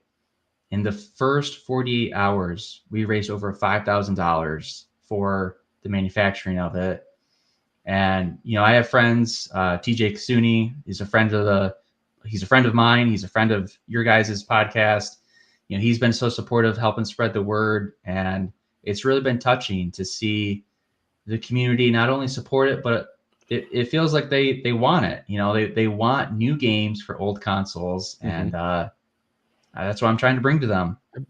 As Scott has mentioned earlier, I have a severe obsession with homebrew games, especially physical ones. I have probably close to 100 of them.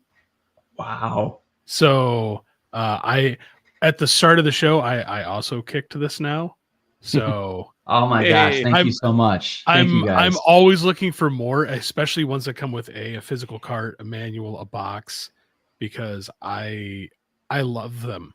Like, I absolutely adore them. That's why I was asking if you continue to plan down the road, because Mega Cat Studios is one that I buy from all the time.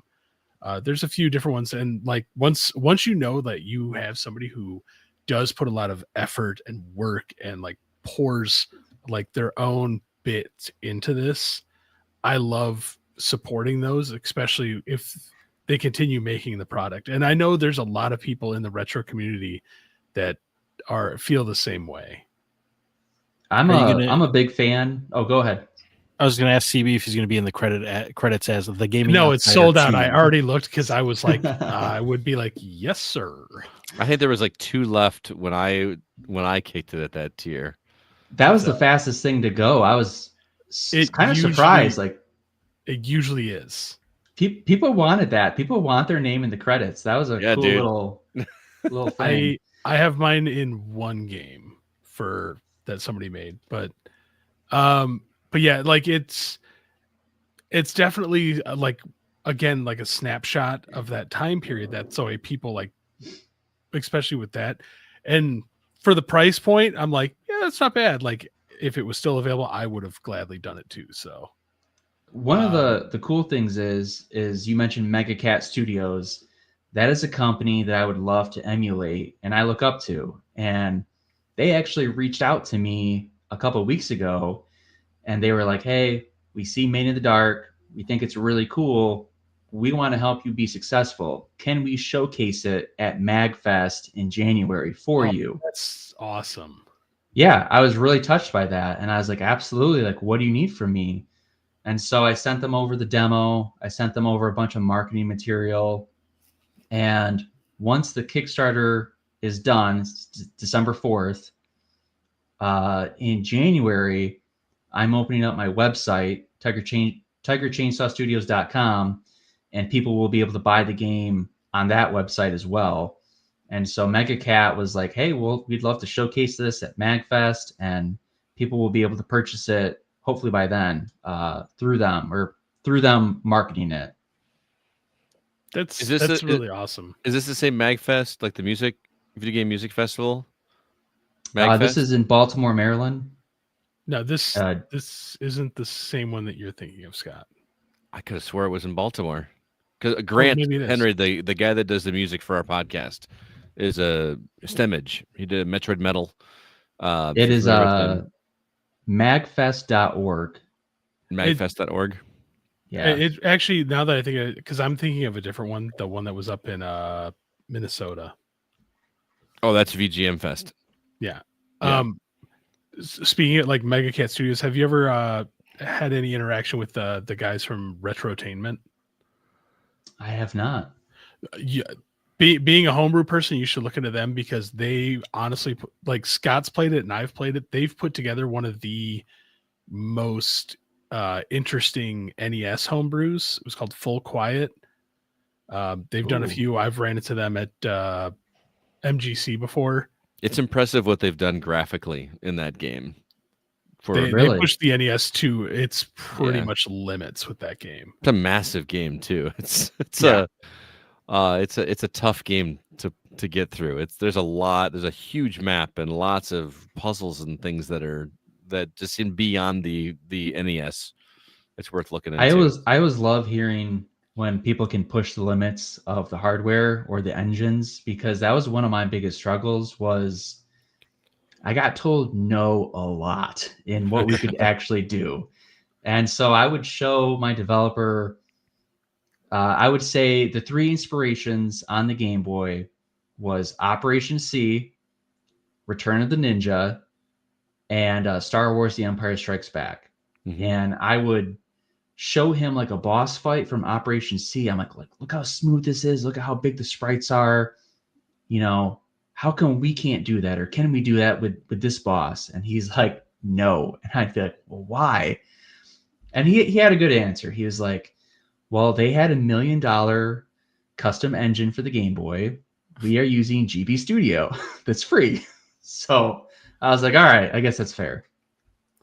Yeah, but I mean, even then, like what you're able to do with like GB Studio today, I feel is kind of ahead of what they were able to do back in the 80s. So, I mean, like looking at what you would put up on your Kickstarter page, I'm like, it's pretty impressive what you and your team have been able to pull together for this so far. I appreciate that. One of the things that I really wanted to do was do like a 15-minute video of everything we had to cut from the game to make it work. I find that stuff really interesting when, you know, you go through like documentaries of old games and they're like, well, we had planned to do this, but we had to cut this. This was an idea we had, but it fell on the floor.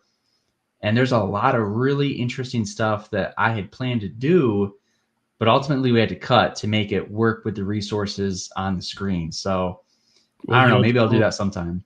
I was going to say, you know, the cool thing about that is you leave it for the sequels. That's right. You never know. Maiden of the Dark 2 on NES. See, there you go. That was a question I was afraid to ask. Like, if you're going up, are we going to see more Maiden of the Dark on the other ones, or are you looking to do something completely different? Completely different on each console. So I was on a podcast last night, and I kind of spilled the beans, so I'll spill it here too. But Ooh. I'm in the process of potentially acquiring a very old IP that has not seen action in a very long time, and I would love to make a proper sequel in the franchise. It would be the third one in the series, but that's all I'll say. But I'm working on that, and it would be released on the console that it started on. Is it an actual home console? Yeah. Okay, that narrows it down to like 10 different things that I can think of. Because I was just like, Don't ask him anymore, man. We'll just I'm not saying nothing. I was like, I can probably narrow this down. I just love that idea though. But that has got my gears turning. If that's the case, bravo. I hope that pans out, because Scott will attest to this. I love seeing defunct IPs come back. So this is a defunct one. You are tugging at my heartstrings on this one too. So. All right, well, we should move on. I want to play Maiden of the Dark now, but it sounds like we don't have to wait that long, even after it's if it gets funded. We're looking like 2 months at most. I think you said 30 days or something like that. Yeah, my goal is once the Kickstarter ends, December 4th, I submit it to the manufacturer. I have the carts and everything ready to go within 60 days, and it's mailed to you guys. Awesome. Oh, one last question. Difficulty, how hard is it? So I've played it probably 1,000 times. And so I was like, God, this game is so easy. Like, and I gave the demo to a couple of my friends, and I told them, I was like, yeah, I think it's a little bit on the easier side. And they're like, are you smoking crack? Like, what are you talking about? This is hard. So we did tone down the difficulty a little bit. it's not a one-hit death game. You get 3 hits. The levels are, I'd say, 2 minutes long, and after every level you can save it. So it's not like, oh, I have to replay the entire game on one run. It's 2 minutes, you memorize the enemy patterns, you get through that, you save it, you can keep going. Gotcha. Well, I'd say it's a tell you what, 7. Scott, 7 out of 10. I have the demo downloaded. I just have to figure out how to put it on my analog pocket, and then we can try it. All right. Definitely. I'd Sounds love to good. hear your input. Yeah, for sure. Well, you're obviously not the first developer to do this kind of work. Most of us have played some newer games that are playable on retro hardware. So, what are some of your favorites that you've played but not made yourself? So I have a big soft spot for the Master System. Uh-huh. I would say one of my favorite homebrew games is Flight of Pigorus. You are a flying pig, and it's a shoot 'em up. And I have no idea how they got it to look so good. It does not look like an 8-bit game at all. So it's very impressive how they did it. But it's full of boss fights. Like I said, the graphics are great.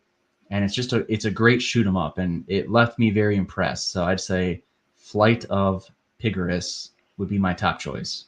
I'm looking up this one right away. I immediately thought of our old producer, Nate. It reminds me of Dragon Spirit a little bit. Oh, yeah. But it's pigs, and he's shooting cows and bats and stuff. You see it? Yeah. Yeah. This looks great. Yeah. What about you, Scott? What are some of your favorites? So I'm gonna say the first one that I ever played. Again, before I knew this was a thing, you introduced me to Beer Slinger. I was wondering if you're going to talk about Beer Slinger. Beer Slinger. I don't know if you've played it, TC. Have you played it? No, I haven't heard of it. Oh, it's on NES. It's solid.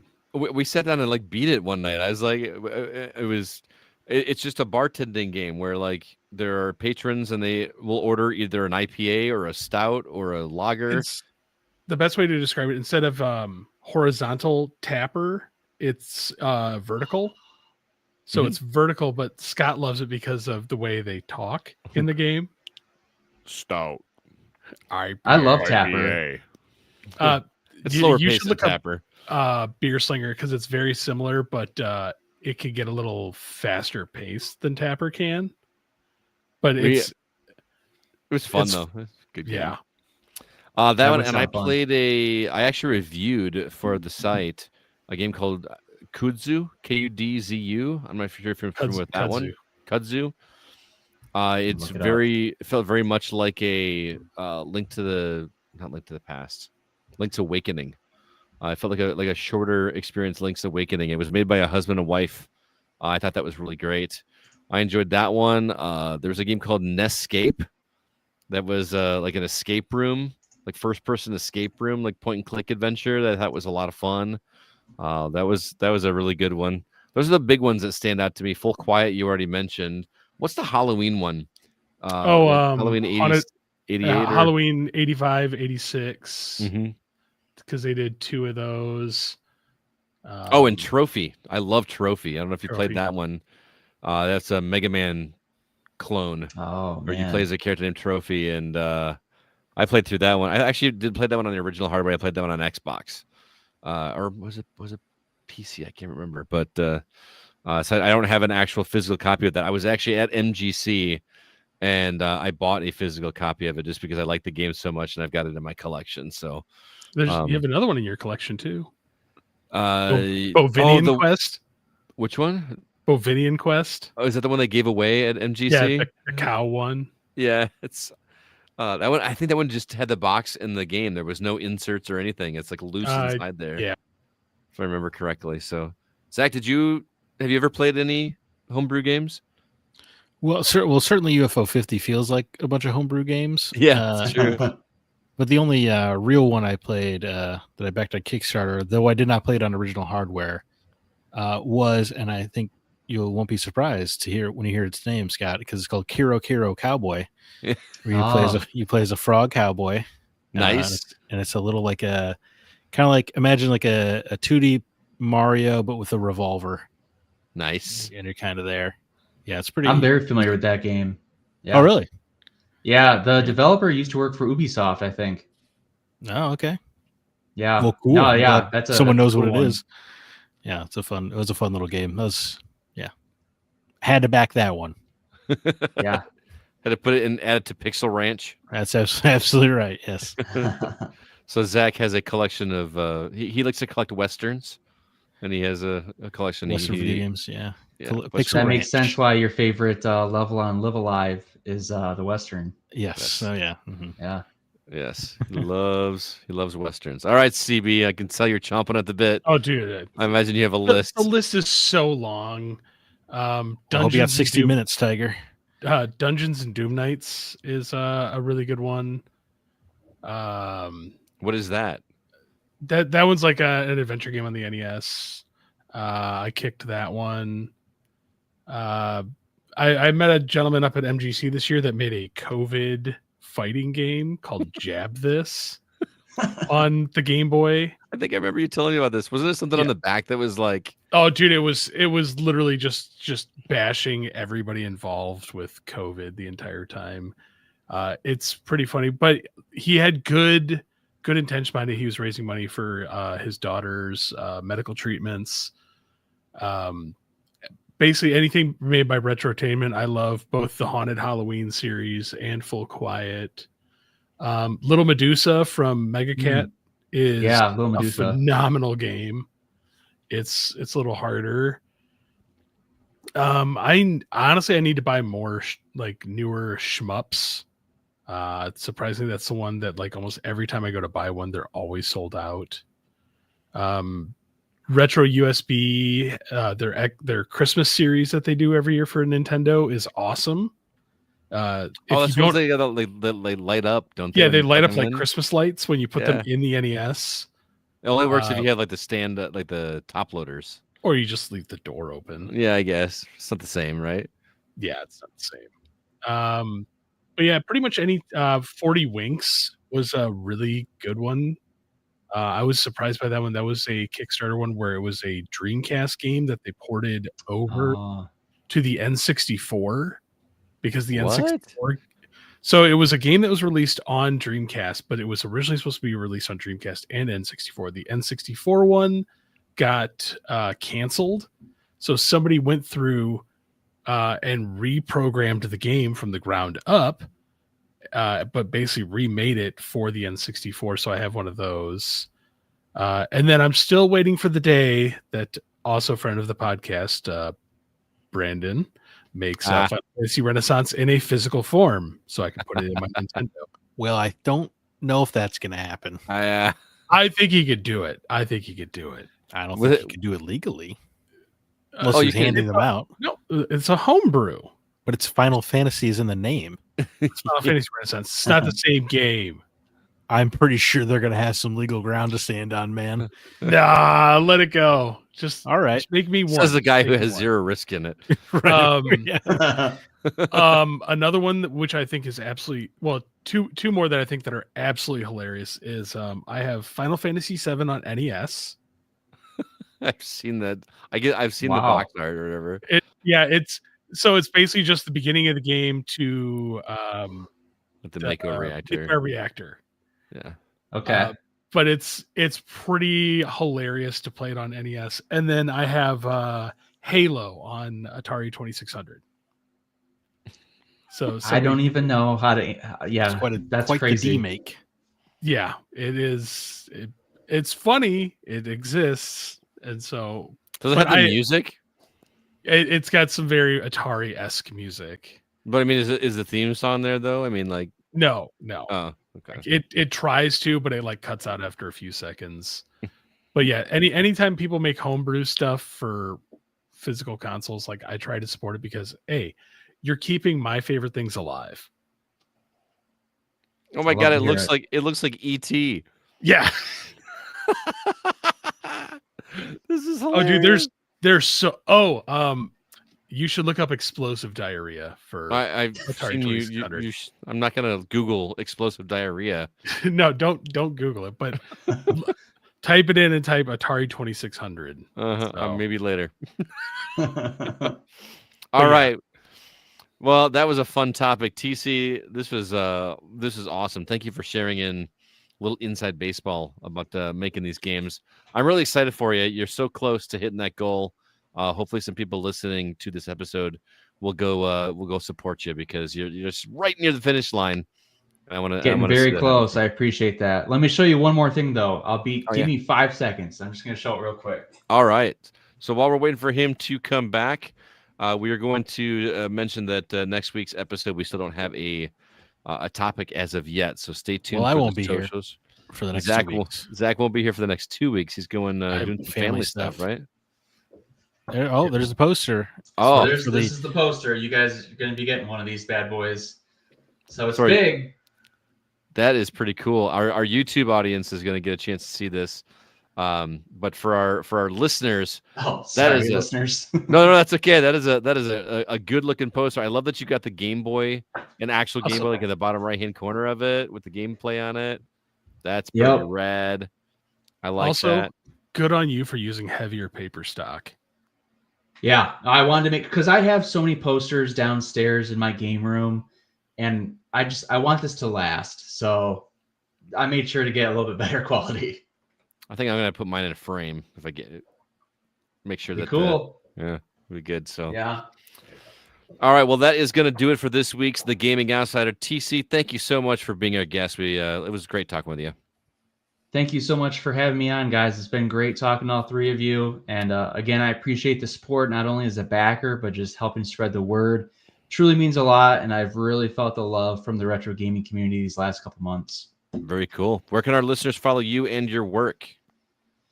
You can follow Tiger Chainsaw Studios on YouTube, or if you just want to follow me, Tiger Chainsaw on YouTube. I do a lot of retro discussions, game reviews, lots of fun stuff like that. And later on, check out the website, Tiger Chainsaw Studios, for updates on all the upcoming games that we're going to be doing. There's also TigerChainsaw.com, right? Or is that not updated? There is, yes. Wow, you found that one. Oh yeah, that's pretty old. Oh really? I was reading your review for Trigger Witch because it was a fellow Trigger Witch big fan. Oh, I love Trigger Witch. It was an amazing game. I reviewed that one on my channel. Okay. Yeah. I saw that site and I thought I didn't realize that was you as well. So, that was me like 6-7 years ago when I was just like, I want to write about video games. Let me make a blog. Hey, I'm still doing that. Well, you're doing it in a professional manner. This is just me with puke coming out. So still it's cool that you kept it up after all that time. That's pretty cool. So well, thank you everybody out there for listening. This episode was produced by Kevin Honeyford, and all the music you hear is written and performed by Grant Henry of Stemmage and Metroid Metal. His website, as always, is stemmagemusic.com. Please be sure to email us if any questions or concerns. Our address is feedback@thegamingoutsider.com. Also, make sure you join us live every Monday at 7:30 p.m. Central on YouTube, Twitch, and Facebook. You can even interact with us via chat during the recordings. PC, you are our guest. Do you have any parting words or recommendations for our listeners before we get out of here? Well, I just went to a concert. I saw The Used. Do you guys know who The Used is? Yes. So I have a Used poster right here on my wall. Whoa, all really? Right. So they're doing this tour where they're playing their first 3 albums entirely back to back to back. And so one of my favorite albums of all time is their very first one. So I got to check them out. So I just wanted to give a shout out to The Used. It was a great concert. You were up at the rave, right? Yeah. Yeah, I have a shirt from that show already. Do you now? One of my very good friends was there and bought me a shirt, the black one with the bleached red bottom. Yes. Yeah, that's very cool. It was a great show. Nice. Small world. Zach, how about you?